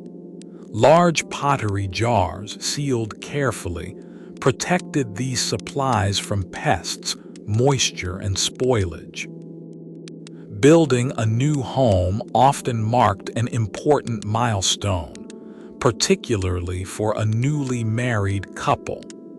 Extended family frequently assisted with construction, reinforcing communal bonds through shared physical labor. This cooperative effort mirrored broader Egyptian values, treating individual milestones as shared community events. Once complete, a new home was blessed informally, sometimes with small offerings to household deities. Bes and Taweret, already mentioned as protective gods, were often invoked during this quiet blessing. Neighbors might bring small gifts, welcoming the new household warmly into the surrounding community. Over time, homes were maintained continuously, repaired seasonally after damage from flooding or weathering. This ongoing maintenance became a shared family responsibility, teaching children practical skills through direct involvement. Wealthier homes included additional rooms, gardens, and sometimes small private courtyards for family use. Gardens, where space allowed, provided shade, fresh produce, and a peaceful space for quiet reflection. Sycamore and date palm trees were commonly planted, offering both practical fruit and welcome shade. Even modest gardens held emotional value, offering families a small, tangible connection to nature's steady rhythm. A home, however humble, represented stability, shared effort, and the foundation of ongoing family life. It was here, within these simple, carefully built walls, that love quietly took daily lived form. Tonight, imagine such a home, cool and still, walls holding warmth gently from a day long past. Imagine its quiet stillness now, safe, familiar, and endlessly patient, exactly as it always has been. Part 23. The Scribe's Path and the Value of Learning. Literacy in ancient Egypt was rare, yet deeply respected, offering families opportunities for advancement. Scribes held an important social position, capable of reading, writing, and managing complex administrative tasks. Training began early, often around the age of 10, within specialized schools attached to temples or palaces. Students practiced writing repeatedly, copying wisdom texts, religious hymns, and practical administrative documents. Discipline was firm, though surviving texts suggest patience and encouragement alongside strict expectations. One teacher advises students to listen carefully, promising that knowledge brings lasting personal reward. Hieroglyphic writing, intricate and symbolic, was reserved primarily for religious and monumental inscriptions. Hieratic script, a simplified cursive form, was used for everyday administrative and personal writing. Students practiced on broken pottery shards, called ostraca, before advancing to costly papyrus sheets. Papyrus itself was carefully prepared, requiring skilled labor to transform reeds into usable writing material. Becoming a scribe offered genuine social mobility, allowing capable individuals to rise beyond humble origins. Families often encouraged talented sons toward scribal training, recognizing its long-term practical benefits. A successful scribe could secure stable employment within temples, government offices, or royal administration. This stability offered families increased security, reducing dependence on unpredictable agricultural labor alone. Scribes recorded taxes, managed grain storage, documented legal agreements, and preserved religious texts. Their work, though administrative, directly shaped the smooth functioning of Egyptian society. Some scribes specialized further, becoming physicians, architects, or priests within specific religious institutions. Education, though limited mainly to boys, occasionally extended informally to daughters within literate households. Some evidence suggests wealthier women could read and write, participating quietly in family correspondence. Letters previously mentioned, exchanged between spouses, suggest at least partial literacy among some women. Learning was not only practical, it was deeply tied to moral and spiritual development. Wisdom texts emphasized patience, humility, and respect, reinforcing values alongside basic technical skills. Students were taught that knowledge without humility brought little genuine benefit to oneself or others. This blending of practical skill and moral education reflects a holistic approach to Egyptian schooling. Graduates entered adulthood equipped not only with literacy, but with a framework for ethical behavior. This framework shaped how they later treated spouses, children, and their wider community. In this way, education quietly reinforced the same values explored throughout our story tonight. Patience, respect, humility, and steady devotion connected scribal training directly to family and married life. Tonight, imagine a young scribe finishing his final lesson, papyrus rolled carefully beneath his arm. Imagine him walking home slowly, proud, tired, and ready for a simple, well-earned rest. Part 24. Farming Life and the Blessing of the Flood. Agriculture formed the true foundation of Egyptian civilization, entirely dependent on the Nile's yearly rhythm. Each year, the river flooded predictably, depositing rich, dark silt across the surrounding farmland. This flood, known as the inundation, was celebrated as a divine gift, essential to survival itself. Farmers eagerly awaited its arrival, watching carefully for signs marking the river's gradual, welcome rise. Once floodwaters receded, fertile soil remained, ready for planting wheat, barley, flax, and vegetables. Farmers worked closely together, sharing tools, labor, and knowledge accumulated across many generations.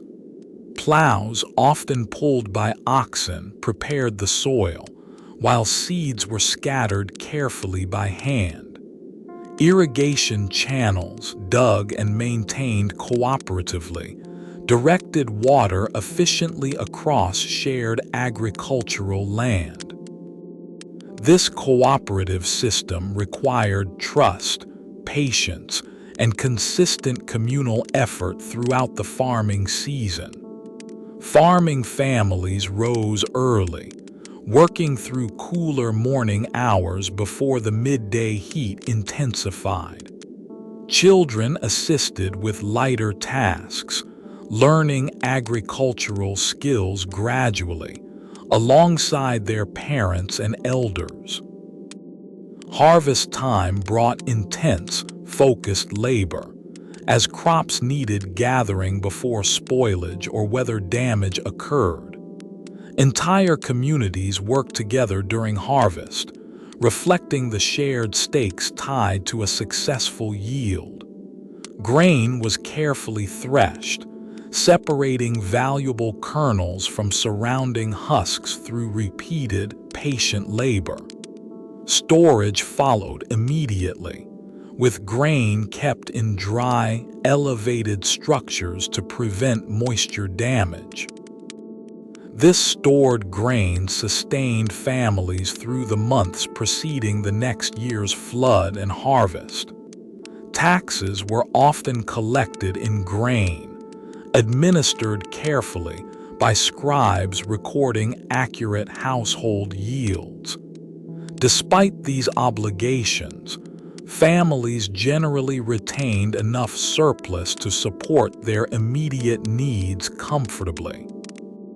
Farming life followed a steady, predictable rhythm, shaping both practical routines and spiritual beliefs. Gods such as Osiris became closely associated with agricultural renewal, death, and eventual rebirth. Osiris, according to myth, was killed, then restored, symbolizing the yearly cycle of planting and harvest. This story offered comfort, framing agricultural hardship within a larger, hopeful narrative of renewal. Festivals celebrating planting and harvest reinforced gratitude, community bonding, and religious devotion simultaneously. Families thanked the gods sincerely for each successful season, recognizing their dependence on natural forces. Farming shaped daily rhythms, family cooperation, and broader cultural values around patience and renewal. It taught families that hardship, much like the flood itself, eventually gave way to abundance. This deep trust in natural cycles offered comfort during difficult periods, reinforcing calm, patient resilience. Marriage, family, and farming were deeply intertwined, each reinforcing values of cooperation and steady effort. Tonight, imagine fields stretching quietly along the riverbank, gently swaying beneath a calm evening breeze. Imagine farmers resting after a long day, grateful, tired, and quietly content beside their families. Part 25. Neighbors, Friendship, and Community Bonds. Friendship held real importance within Egyptian society, valued alongside familial and marital relationships. Neighbors often supported one another through shared labor, borrowed tools, and mutual practical assistance. A family struggling during illness might rely temporarily on neighbors for food or household help. This support was expected, reciprocal, and deeply woven into the fabric of village life. Wisdom texts frequently emphasize loyalty, honesty, and careful judgment when choosing close friends. One text advises against associating with quarrelsome individuals, warning that conflict spreads easily through community bonds. Friendship was often reinforced through shared meals, festivals, and regular, informal conversation. Sitting together in the evening, sharing bread and quiet conversation, strengthened bonds beyond formal obligation. Children formed friendships early, playing together near shared wells, fields, or riverbank gathering spaces. These early friendships often continued into adulthood, reinforced through shared work and community responsibilities. Trust between friends extended into practical matters, including lending grain, tools, or temporary labor. Disputes, when they arose, were often settled through community mediation rather than formal legal proceedings. Respected elders or local officials might help resolve disagreements, encouraging fair, balanced compromise. This preference for mediation reflects broader Egyptian values around harmony, patience, and social balance. Friendship between men and women also existed, though often shaped by broader social expectations. Married couples frequently maintained friendships with other couples, socializing together during festivals and gatherings. Women, in particular, formed close bonds through shared domestic tasks, such as weaving or food preparation.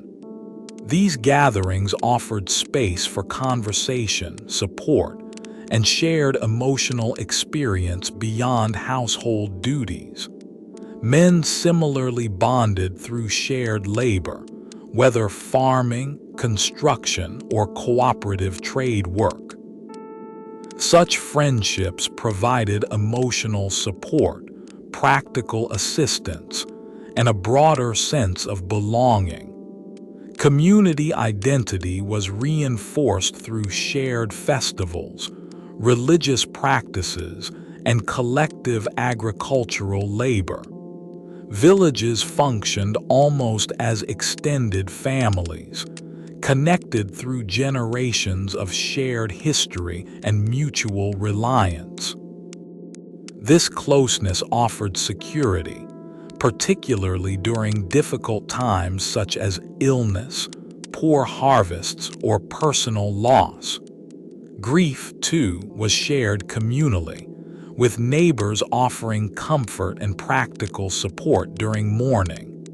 Celebrations were similarly shared, multiplying joy through collective participation and mutual recognition. This strong communal structure softened individual hardship, distributing both burden and joy across the wider village. Friendship in this context was not separate from family, but an extension of similar values and care.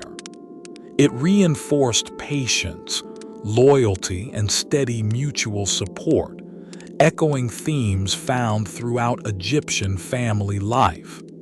Tonight, imagine neighbors gathered quietly in a shared courtyard, voices low, laughter gentle and unhurried. Imagine that same quiet warmth extending outward, connecting every home along the sleepy, moonlit riverbank. Part 26. clothing, comfort, and the rhythm of the seasons. Clothing in ancient Egypt was shaped primarily by the warm, dry climate along the Nile. Linen, lightweight and breathable, remained the dominant fabric across nearly every social class.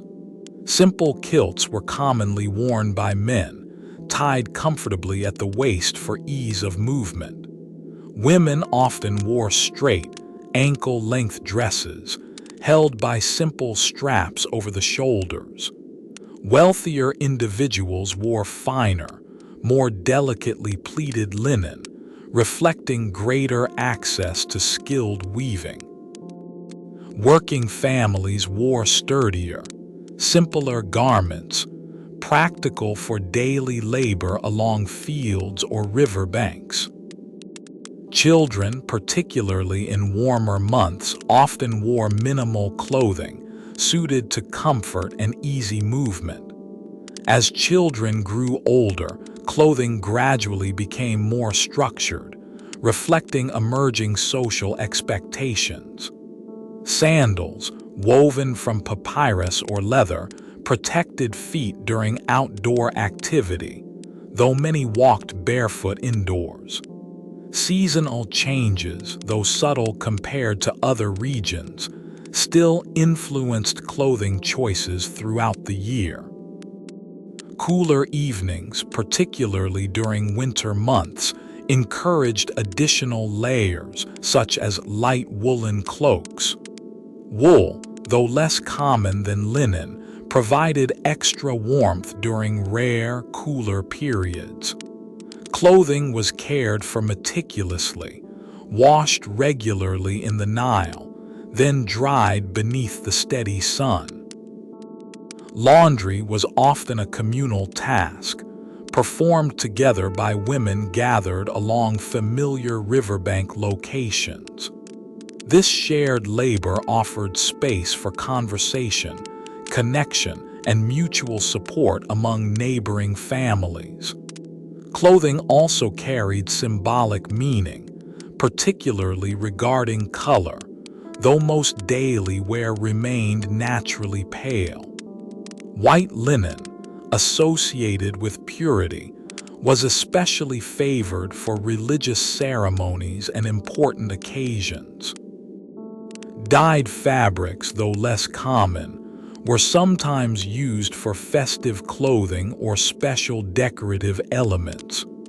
Jewelry, previously discussed, complemented clothing, adding personal expression to otherwise simple garment styles.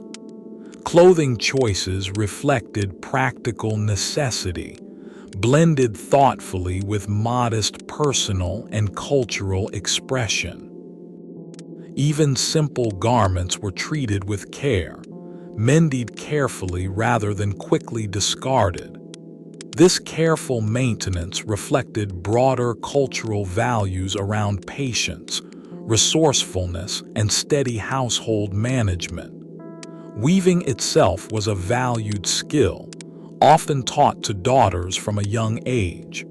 Mothers guided daughters patiently, passing down techniques refined across many previous generations. This shared activity strengthened familial bonds, blending practical education with quiet, attentive companionship.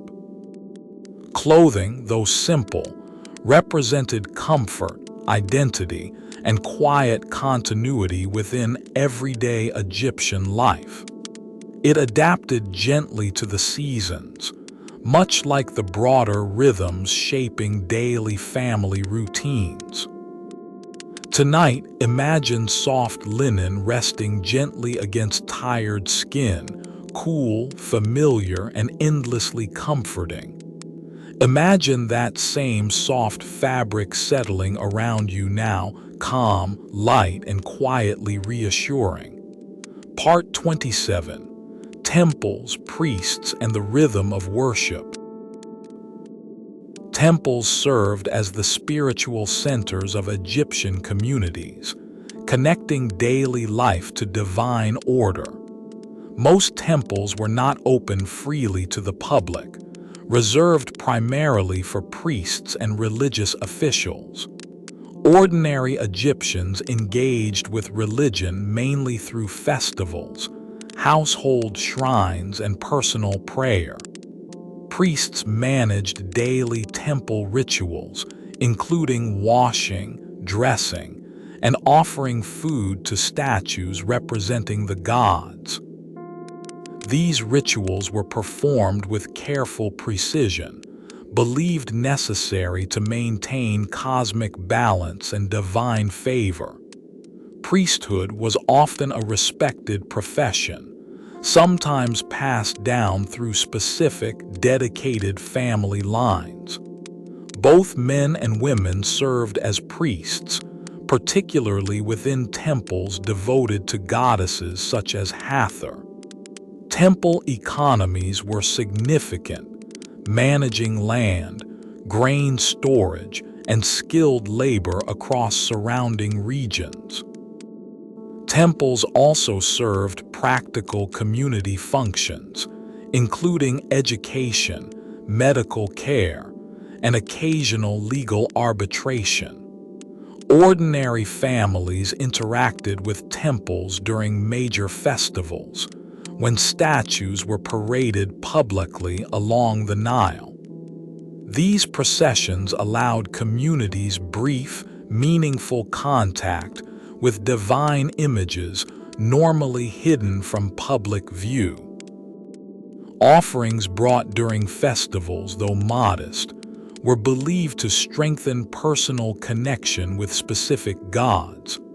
Prayers were often practical in nature, requesting health, successful harvests, or protection during childbirth. Personal piety extended into daily behavior, guided by concepts of Ma'at, or cosmic balance and truth. Living according to Ma'at meant honesty, fairness, and respectful treatment of family, friends, and strangers alike.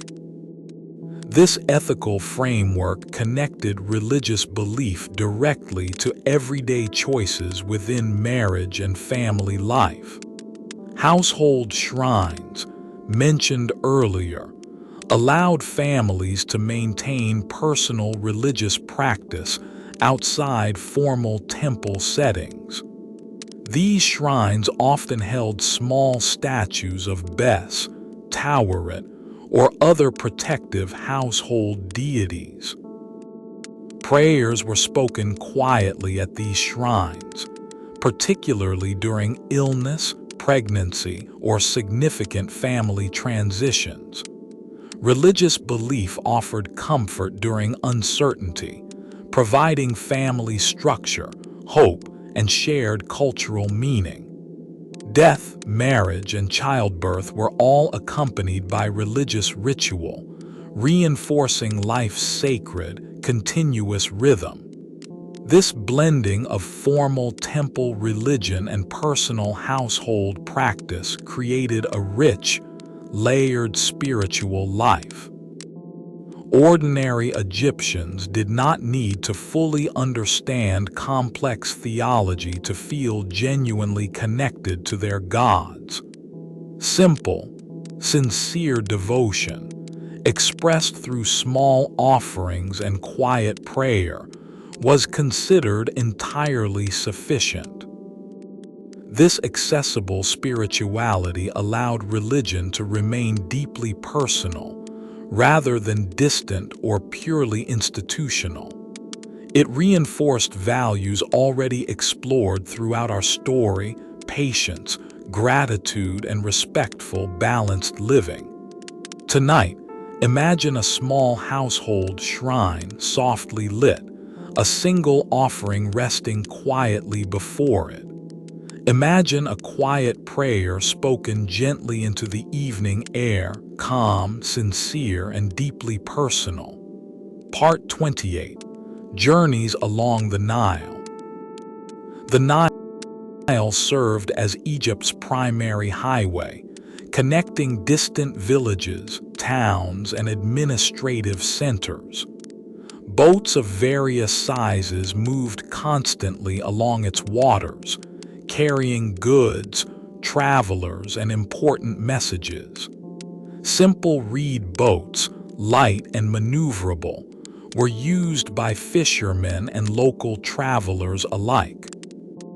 Larger wooden vessels, requiring skilled construction, transported heavier goods across longer distances.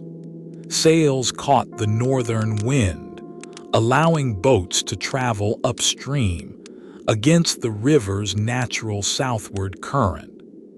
Downstream travel relied simply on the current itself, requiring less physical effort from those aboard. This natural balance made river travel remarkably efficient, despite the technological limitations of the era.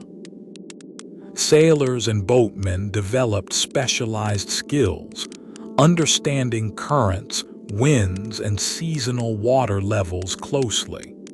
Family members traveling by boat often experienced calm, unhurried journeys, watching riverside life pass slowly. Children were fascinated by these journeys, watching birds, fishermen, and distant villages drift gently by. Riverside temples, visible from passing boats, offered travelers moments of quiet reflection and prayer.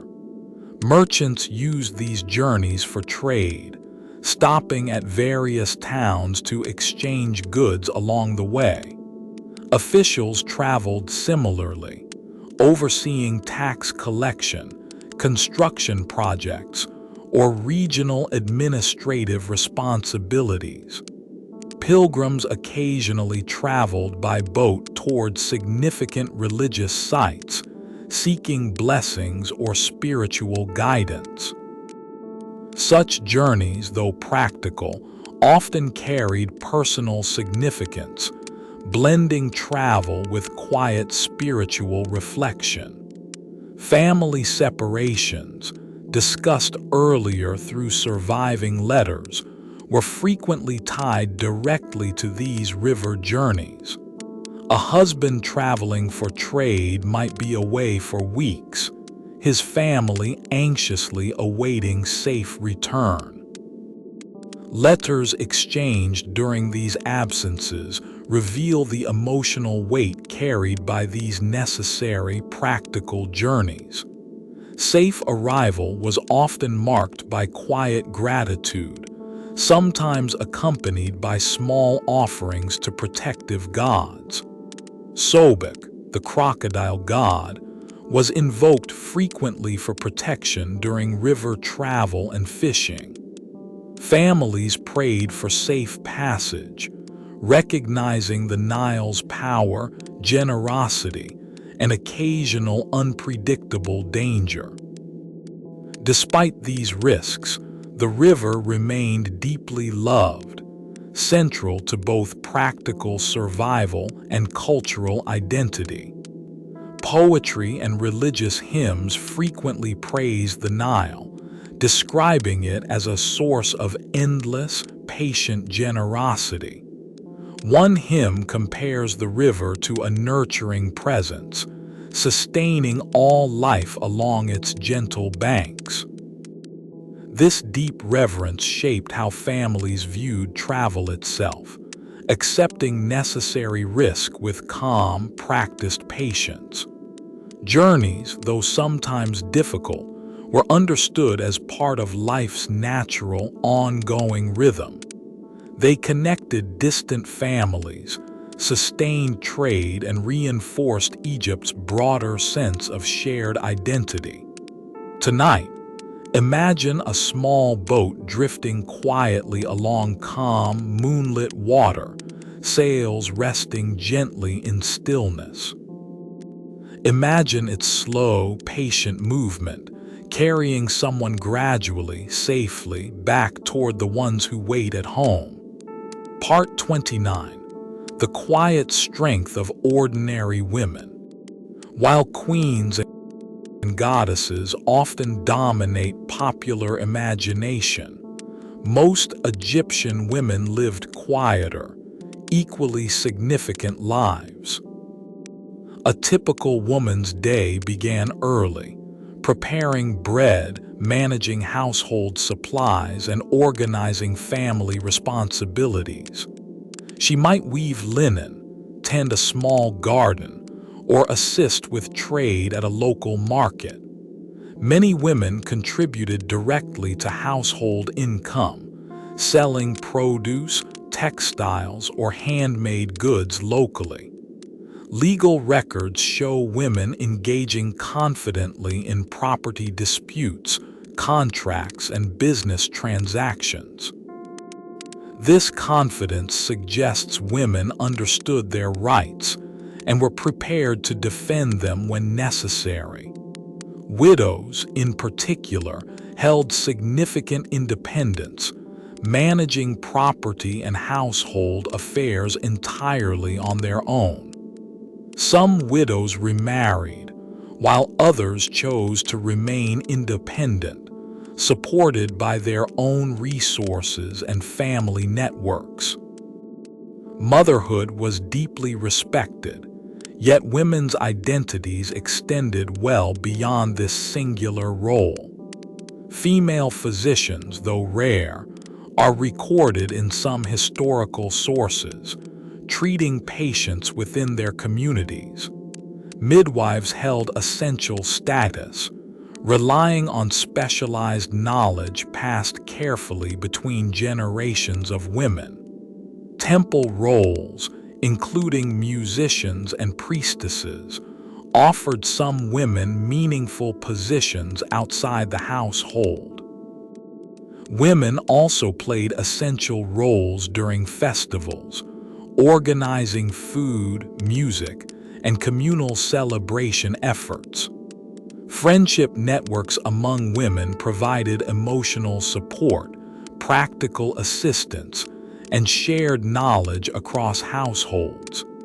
These networks often formed around shared tasks, such as weaving, cooking, or caring for young children. Older women frequently mentored younger ones, offering guidance on marriage, childbirth, and household management. This mentorship reinforced continuity, ensuring practical wisdom passed smoothly across succeeding generations. Despite legal protections, daily life still required resilience, particularly during illness, hardship, or family loss. Women often demonstrated remarkable steadiness, managing households through uncertainty with calm, practical determination. Tomb inscriptions frequently honor women specifically for their strength, wisdom, and steady, guiding presence. One inscription praises a woman for guiding her household wisely through difficult and uncertain years.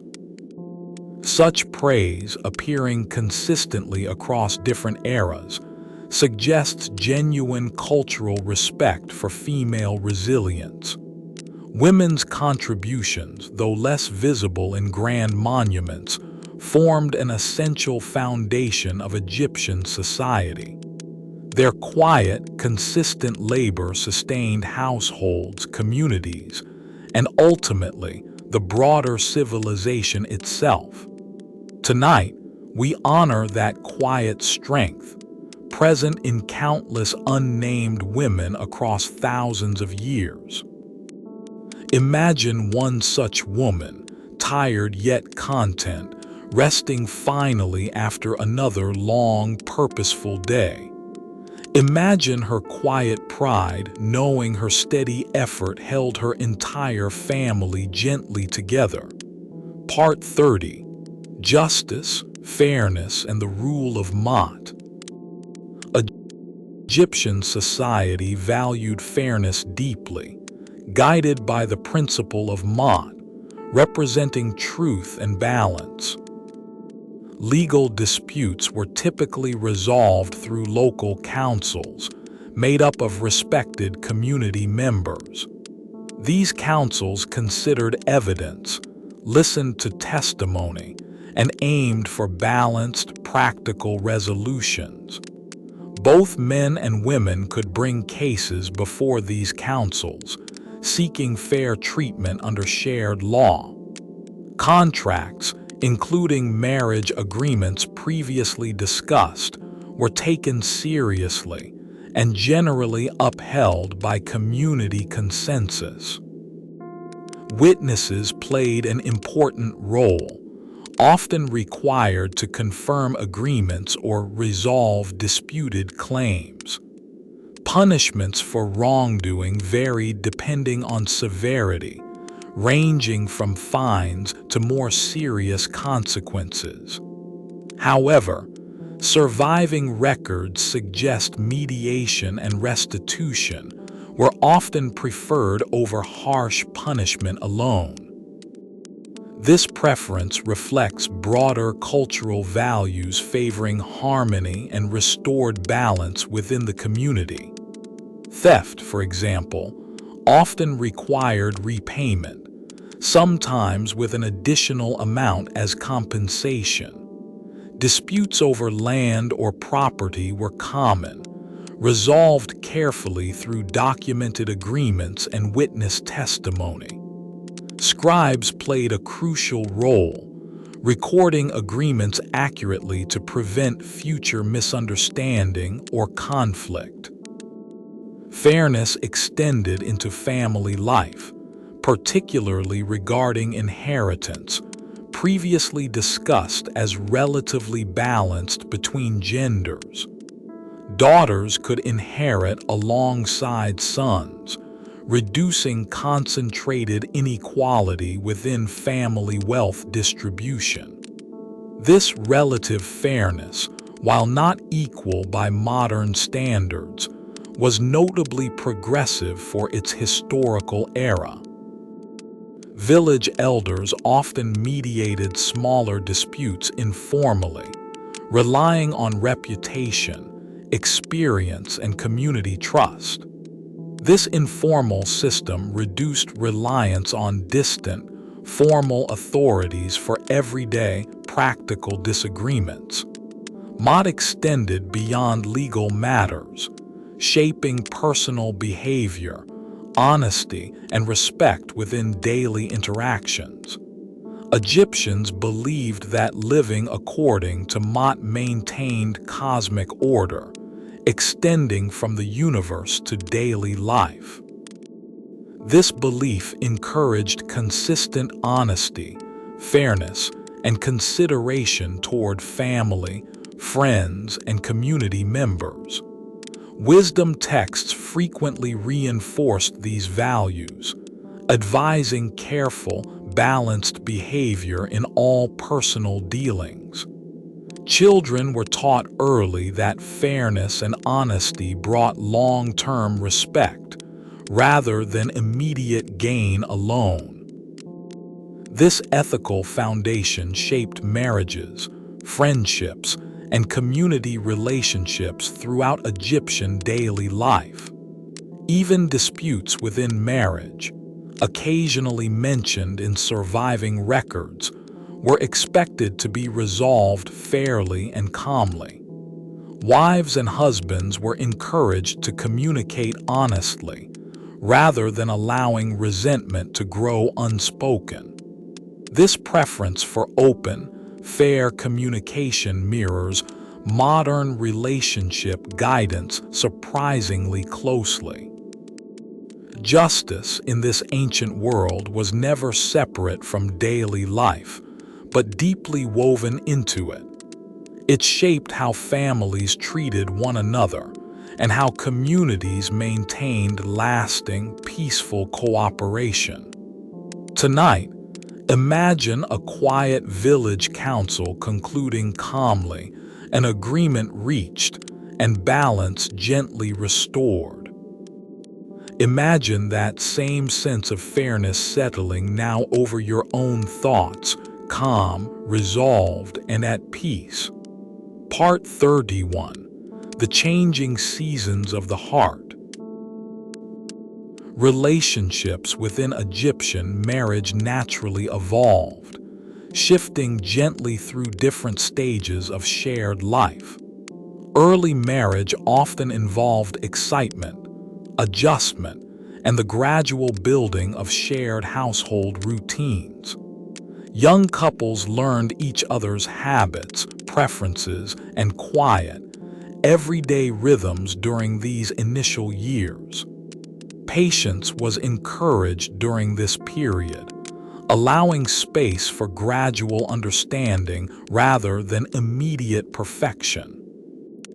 As children arrived, focus naturally shifted toward shared responsibility, cooperation, and practical daily management. Romantic affection did not disappear, but often expressed itself through steady partnership rather than early excitement. Middle years of marriage frequently involved balancing work, household duties, and raising a growing family. Couples relied increasingly on established trust, communication, and shared experience built over previous years. Challenges, including illness, financial difficulty, or family disagreements, tested this steady, developing partnership. Wisdom texts encouraged patience during hardship, reminding couples that difficulties often passed with time. Support from extended family and community, previously discussed, helped ease these inevitable challenges. As children grew older and began forming their own households, couples often experienced renewed closeness. With fewer daily responsibilities, older couples could return gently to quieter, more reflective companionship. Tomb paintings frequently depict older couples seated closely, calm, content, and visibly at peace together. This visual detail suggests genuine emotional connection, rather than simply formal, symbolic representation. Shared memories, accumulated over decades, provided comfort and continuity during these later years. Couples likely reminisced about earlier days, festivals attended together, and children raised through shared effort. Such reflection reinforced gratitude, deepening appreciation for a life built patiently, side by side. Not all marriages remained without difficulty, and separation, though uncommon, did occasionally occur. Yet evidence suggests most couples remain together, adapting gradually through life's inevitable changes. This adaptability reflects broader cultural values around patience, cooperation, and steady, long-term commitment. Love within this framework was not a single moment, but an ongoing, evolving practice. It required attention, patience, and consistent effort, much like tending a garden through changing seasons. Just as fields depended on the Nile's yearly rhythm, marriages depended on their own quiet cycles. Periods of challenge gave way to periods of ease, echoing nature's own patient, recurring pattern. This perspective likely offered comfort during difficult times, reminding couples that hardship, too, would pass. Tonight, imagine a couple sitting quietly together, older now, hands resting gently side by side. Imagine decades of shared history held softly within that simple, comfortable silence between them. Part 32. Objects that remember us. Archaeologists studying ancient Egypt rely heavily on ordinary objects left behind within homes and tombs. A simple wooden comb, worn smooth through daily use, reveals decades of quiet personal habit. A child's small toy, carefully carved, suggests moments of play, laughter, and parental affection. Broken pottery shards, called ostraca, often carry brief personal notes, revealing everyday thoughts and concerns. These fragments, though small, offer intimate glimpses into lives otherwise lost to time. A cosmetic container, still faintly scented, suggests someone once carefully preparing themselves for an important occasion. A worn sandal, shaped precisely to its owner's foot, reflects years of familiar, repeated movement. Jewelry, sometimes simple, sometimes elaborate, often carried personal or protective significance for its owner. Love poems, previously discussed, survive on fragile papyrus, preserving emotions across thousands of years. Letters between spouses, discovered accidentally, reveal warmth and concern shared across distant separation. Tomb inscriptions, carefully carved, preserve names, relationships, and heartfelt tributes to loved ones. These inscriptions often mention specific personal qualities: patience, kindness, wisdom, or steady devotion. Such details humanize historical figures, reminding us they were once real, feeling individuals. Household shrines, previously mentioned, reveal genuine spiritual practice, rather than distant, abstract religious ritual. Worn thresholds, smoothed by countless footsteps, silently record generations of daily family movement.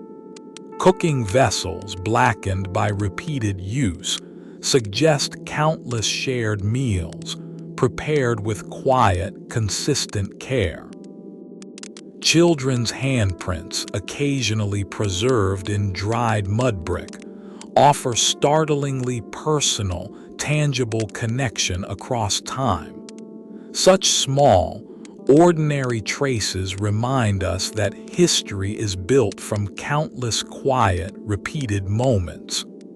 Grand monuments capture attention, yet these humble objects often reveal deeper, more relatable human truths. They show us people who loved, worried, celebrated, and grieved, much as we do today. This is perhaps the most powerful lesson offered by ancient Egypt's hidden domestic history. Beneath monumental stone and golden treasure lies a quieter story, patient, human, and deeply familiar. It is a story of families gathered around simple meals, of letters carried gently across distance. It is a story of children playing, elders resting, and couples growing old together, side by side. Tonight, we have walked gently through that quieter history, far removed from grand political narratives. We have listened instead to whispers of ordinary devotion, patience, and steady, lasting love. These whispers, though ancient, remain remarkably close to our own quiet, everyday experiences. Perhaps that closeness is history's gentlest, most comforting reminder of all. Part 33. A Village Wedding Remembered. Let us imagine, gently, a single ordinary wedding, drawn from the quiet details we have explored tonight. In a small village near the riverbank, a young woman prepares calmly for her new life. Her mother helps arrange her hair, adding small beads, while speaking softly of patience and kindness. Her father has already spoken with the young man's family, confirming practical arrangements between both households. A modest marriage agreement has been written, protecting her property and outlining shared expectations respectfully. There is no grand ceremony required, only the quiet agreement to begin living together as partners. Still, the community gathers warmly, eager to celebrate this new beginning alongside the young couple. Neighbors bring bread, beer, and small gifts, contributing generously to the evening's simple celebration. Musicians arrive as evening approaches, tuning simple harps and flutes beneath the fading, golden sky.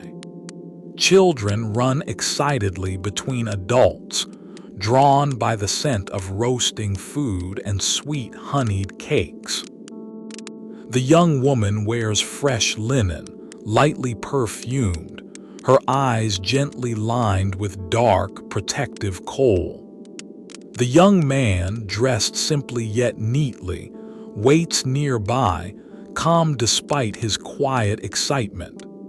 Elders offer blessings, invoking Hather's favor for lasting happiness and Bess's protection for their future home. As music begins, the couple stands together, quietly acknowledging the life they now choose to share. There are no elaborate vows, only a shared, unspoken understanding, witnessed warmly by family and friends. Food is served generously: bread, fish, vegetables, and small portions of festive roasted meat. Laughter mixes gently with music, as neighbors share stories, memories, and warm, familiar conversation. The young couple sits closely together, occasionally exchanging quiet smiles amid the surrounding celebration. As the evening deepens, torches are lit, casting warm, flickering light across contented faces. Dancing begins informally, joined gradually by children, parents, and even a few hesitant elders.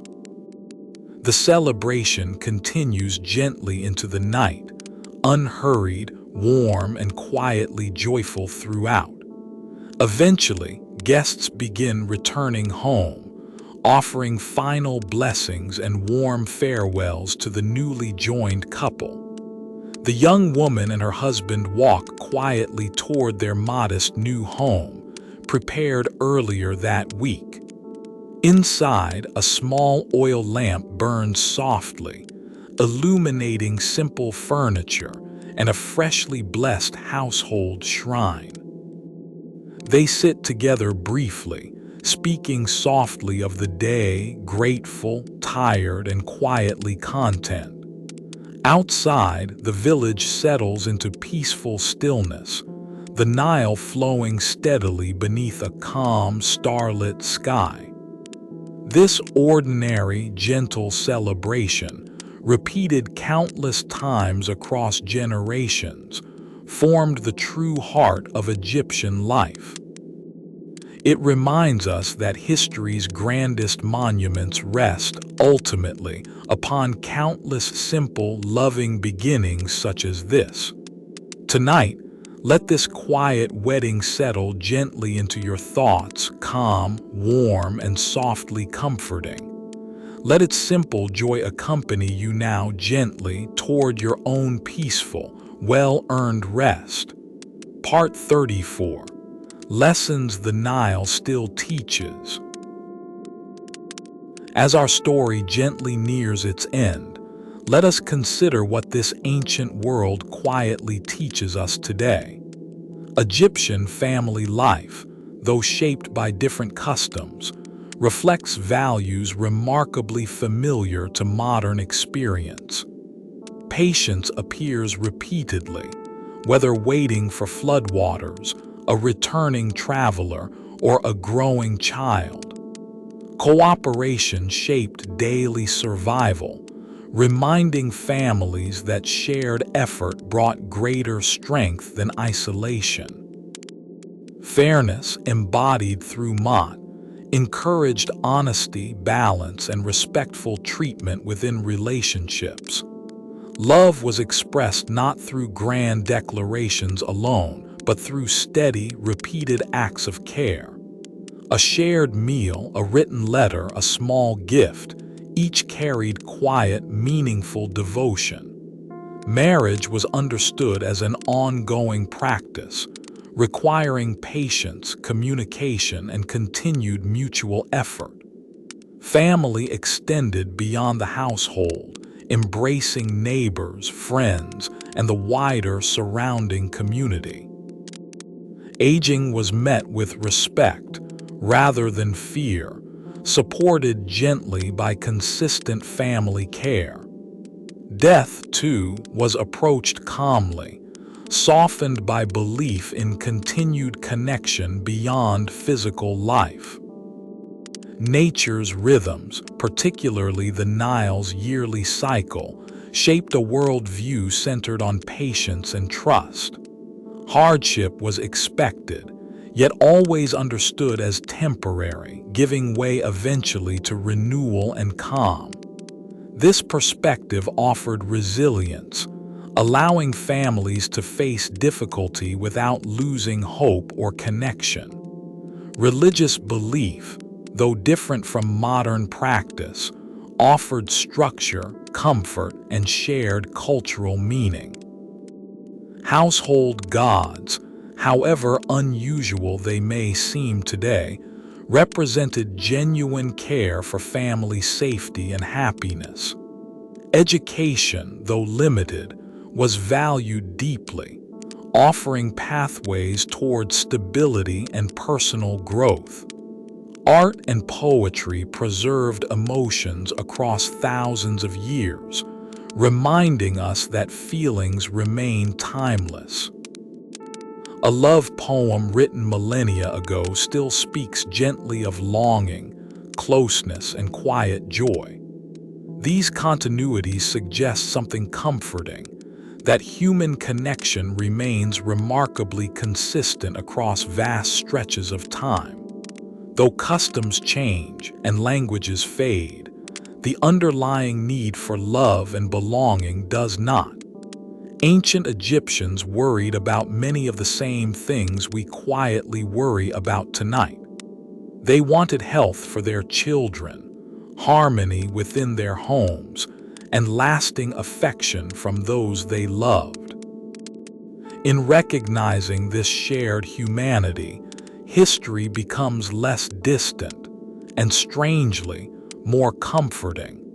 We are not so different from those who once walked slowly along these same river banks. Their patience, their love, and their quiet resilience continue gently, echoing softly across time. Tonight, let their story rest calmly within your own thoughts, patient, warm, and reassuring. Let it remind you that love in every era has always found its own quiet, steady way forward. Part 35. The River at Rest. As night deepens fully, let us return once more to that quiet village beside the Nile. Lamps have been extinguished, one by one, across the modest, sleeping rooftops of the town. Families lie close together, cooled by gentle night air drifting softly from the calm river. Somewhere nearby, a cat rests quietly beside its sleeping family, undisturbed, calm, and content. A husband and wife lie peacefully side by side, their hands loosely resting together. Their children sleep soundly nearby, tired from a day filled with simple, ordinary joys. Outside, the river moves slowly, patient and unchanging, exactly as it has moved for countless generations. Stars stretch quietly overhead, filling the dark sky with soft, distant, comforting light. Somewhere, an elderly couple rests together, their long life quietly reflected in comfortable, familiar silence. Somewhere else, a young couple, newly married, settles gently into the beginning of shared life. Across the village, ordinary families rest, their stories quiet, patient, and endlessly human. These stories, though ancient, remain remarkably close to our own lives tonight in this quiet moment. We have traveled gently through birth, childhood, marriage, aging, and eventual peaceful passing. We have listened to poetry, prayers, laughter, and quiet, everyday conversation. We have walked through markets, fields, temples, and modest, welcoming homes. Throughout it all, one quiet truth remains: love finds its way patiently, gently, and consistently. It finds its way through shared meals, small gifts, written letters, and quiet evening conversation. It finds its way through patience during hardship and gratitude during moments of simple joy. Tonight, as you rest, imagine yourself gently drifting above that quiet, moonlit river. Imagine the soft murmur of water, steady and endless, carrying you calmly toward peaceful sleep. Let every worry settle gently downward, like silt resting quietly along the riverbed. Let your breathing slow, matching the calm, patient rhythm of that ancient, flowing water. There is nothing more required of you now, only rest and quiet, gentle stillness. The story softens now, its voice growing quieter, its pace slower, its purpose simply comfort. Sleep gently, knowing that history itself has always been built from quiet nights such as this. Rest now calm and unhurried beside the ancient, patient river that carried so many before you. Part 36. Echoes that remain. Long after these ancient families passed quietly into memory, their world continued speaking softly through fragments. Tomb paintings, faded yet visible, still show couples standing closely, arms gently wrapped around one another. Love poems, brittle with age, still speak clearly of longing, devotion, and quiet, patient affection. Household objects, worn smooth by daily use, still whisper of ordinary routines once lived fully. Children's toys, simple and modest, still hint at laughter once shared within long-vanished homes. Letters, fragile and incomplete, still carry warmth exchanged between separated, loving family members. Even ruined walls, reduced now to low outlines of mud brick, once sheltered entire lived lives. Archaeologists studying these fragments often describe a quiet, growing sense of familiarity and connection. Names recorded on modest stone markers, though unfamiliar today, once belonged to real, feeling individuals. They laughed, worried, celebrated, and grieved, much as families continue doing now, along different rivers. This gentle continuity offers comfort, reminding us that our own quiet lives will echo similarly. Future generations studying our own small objects may one day imagine our lives with similar tenderness. A worn photograph, a handwritten letter, a favorite childhood toy, each may carry similar quiet meaning. In this way, history is never truly distant, but a slow, continuous thread connecting us gently. We are linked patiently to those riverside families through shared experiences of love and belonging.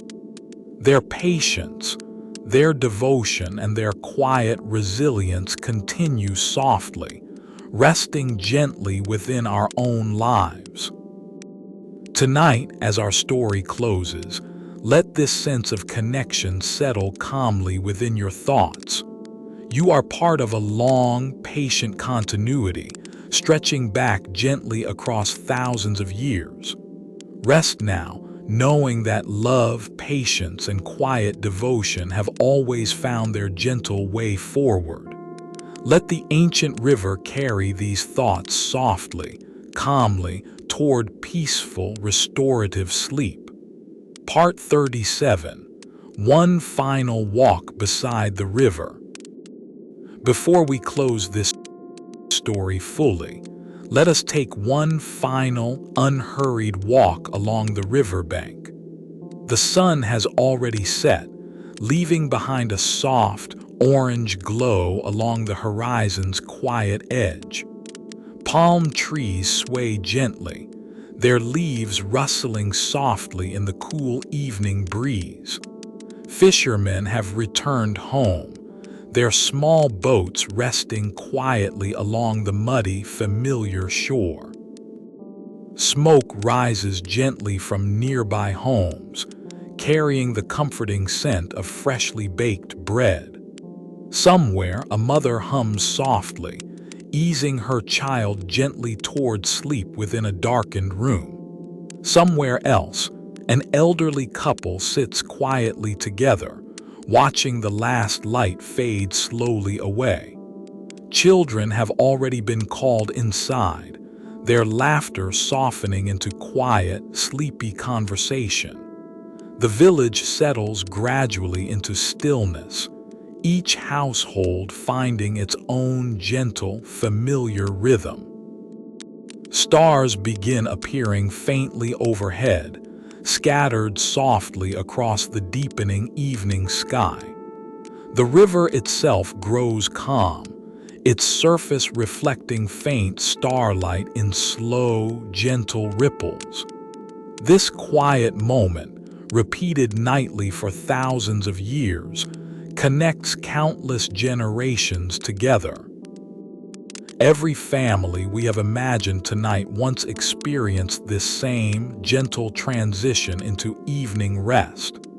They felt the same cool breeze, heard the same soft rustle of palm leaves overhead. They too carried worries, hopes, and quiet affection for those resting peacefully beside them. In this shared stillness, past and present quietly meet softly and without effort. Let yourself rest now within this same gentle moment, calm, familiar, and endlessly patient. Let the ancient river carry your thoughts slowly away, gently, toward peaceful, restorative sleep. There is nothing left to do now, only to rest quietly beside this same patient water. Part 38. The Keeper of Small Moments. Imagine, gently, an old woman sitting quietly near her doorway, watching the village settle into evening. She has lived many years and has seen countless small moments pass slowly through her household.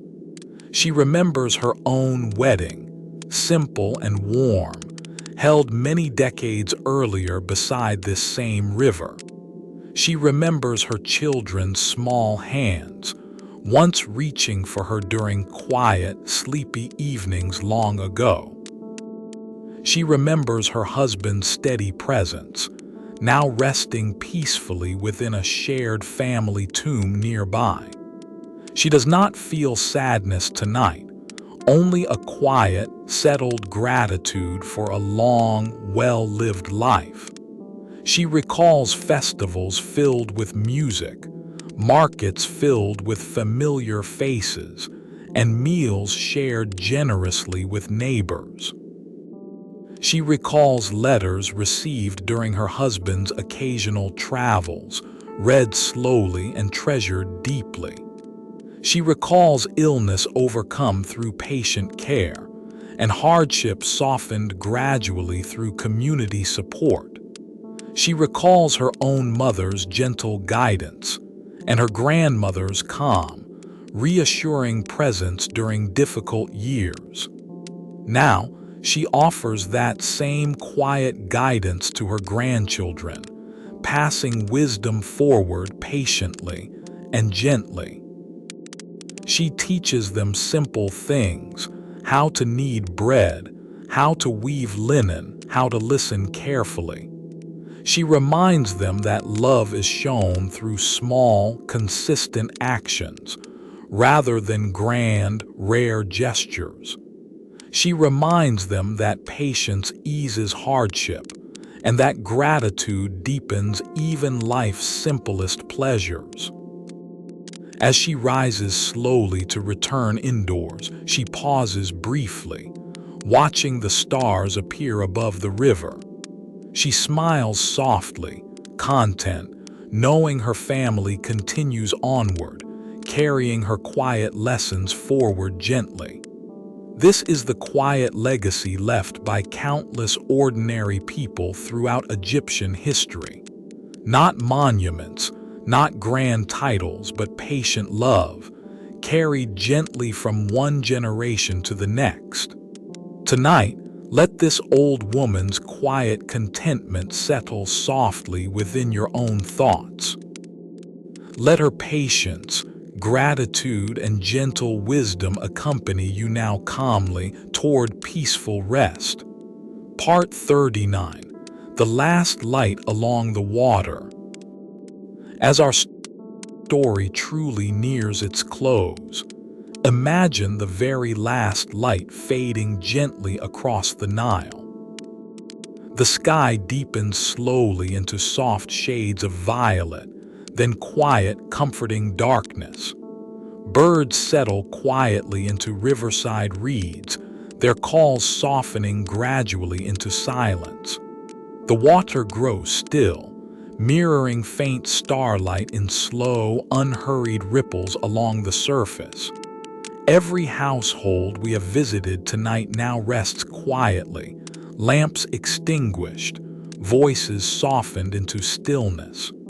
The young newlyweds sleep peacefully, their new life gently beginning beside one another. The old woman rests calmly, her memories settled softly, her heart quietly at ease. The scribe rests after his lessons, papyrus resting nearby, his mind calm and unhurried. The farmer rests after his labor, fields quiet, tomorrow's work patiently waiting beside the river. The traveler, finally home, rests beside his family, distance forgotten, warmth restored. Every worry, every small hardship softens gently now beneath the calm weight of night.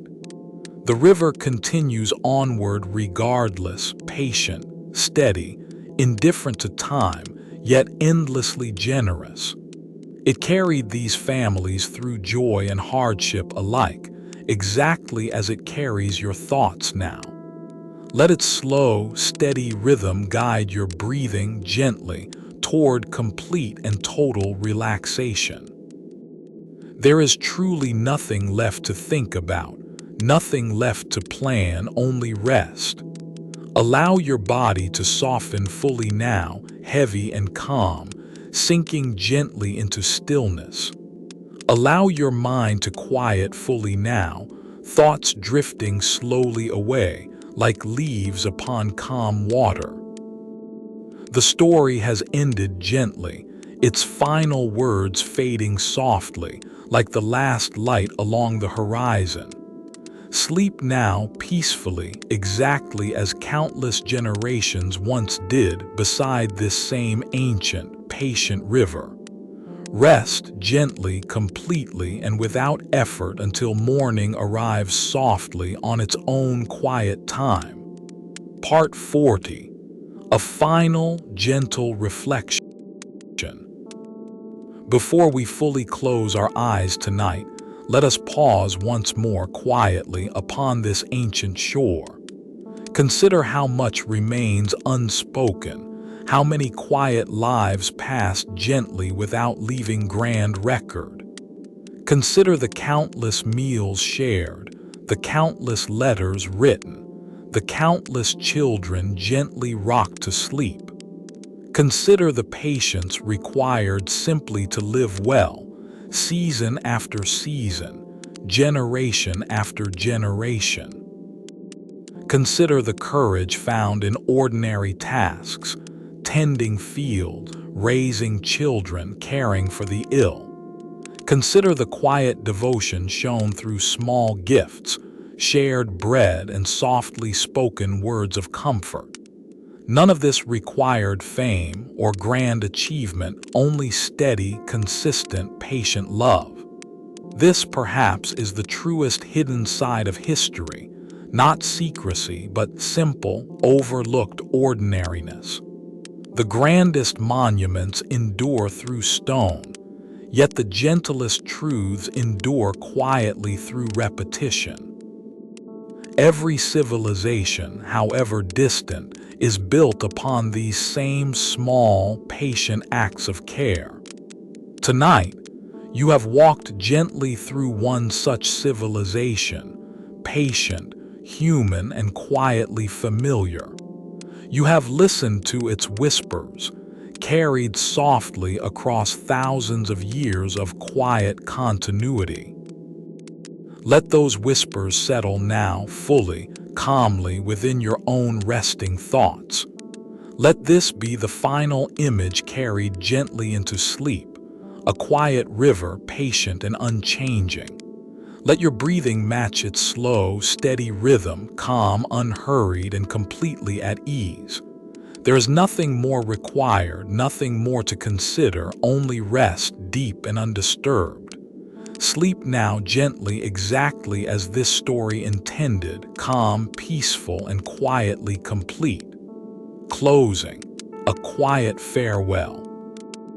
Our journey through this hidden, gentle side of history is now, quietly, coming to an end.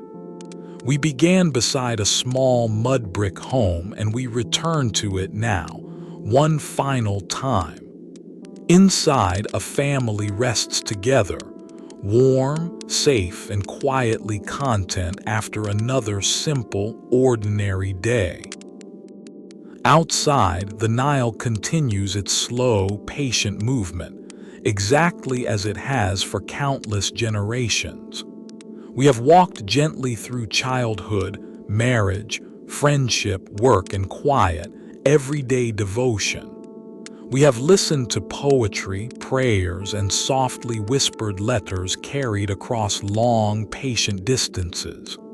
We have imagined markets, festivals, temples, and modest homes, each filled with quiet, human warmth. Nothing here required grand battles or dramatic events, only patient, steady, ordinary living. That, perhaps, is history's gentlest and most comforting lesson, hidden quietly beneath its grander stories.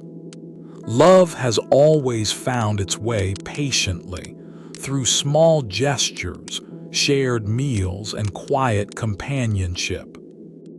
Families have always worried, hoped, celebrated, and grieved, much as we continue doing today. This shared humanity connects us gently across thousands of years, softly and without effort. There is comfort in this continuity, in knowing our own quiet lives echo something timeless. As you rest now, let every image from tonight settle calmly, like silt along a riverbed. Let the sound of a distant harp and the scent of fresh bread linger softly in your thoughts. Let the quiet warmth of a shared meal and a gently written letter ease your mind toward rest. There is nothing more to remember, Nothing more to hold on to, only stillness and quiet peace. The river continues on, patient and unchanging, carrying its ancient, gentle story softly into the night. Let it carry you now, slowly, calmly, toward deep, restorative, and thoroughly peaceful sleep. Rest well, gently, exactly as countless families once did, beside that same quiet, timeless river. Good night.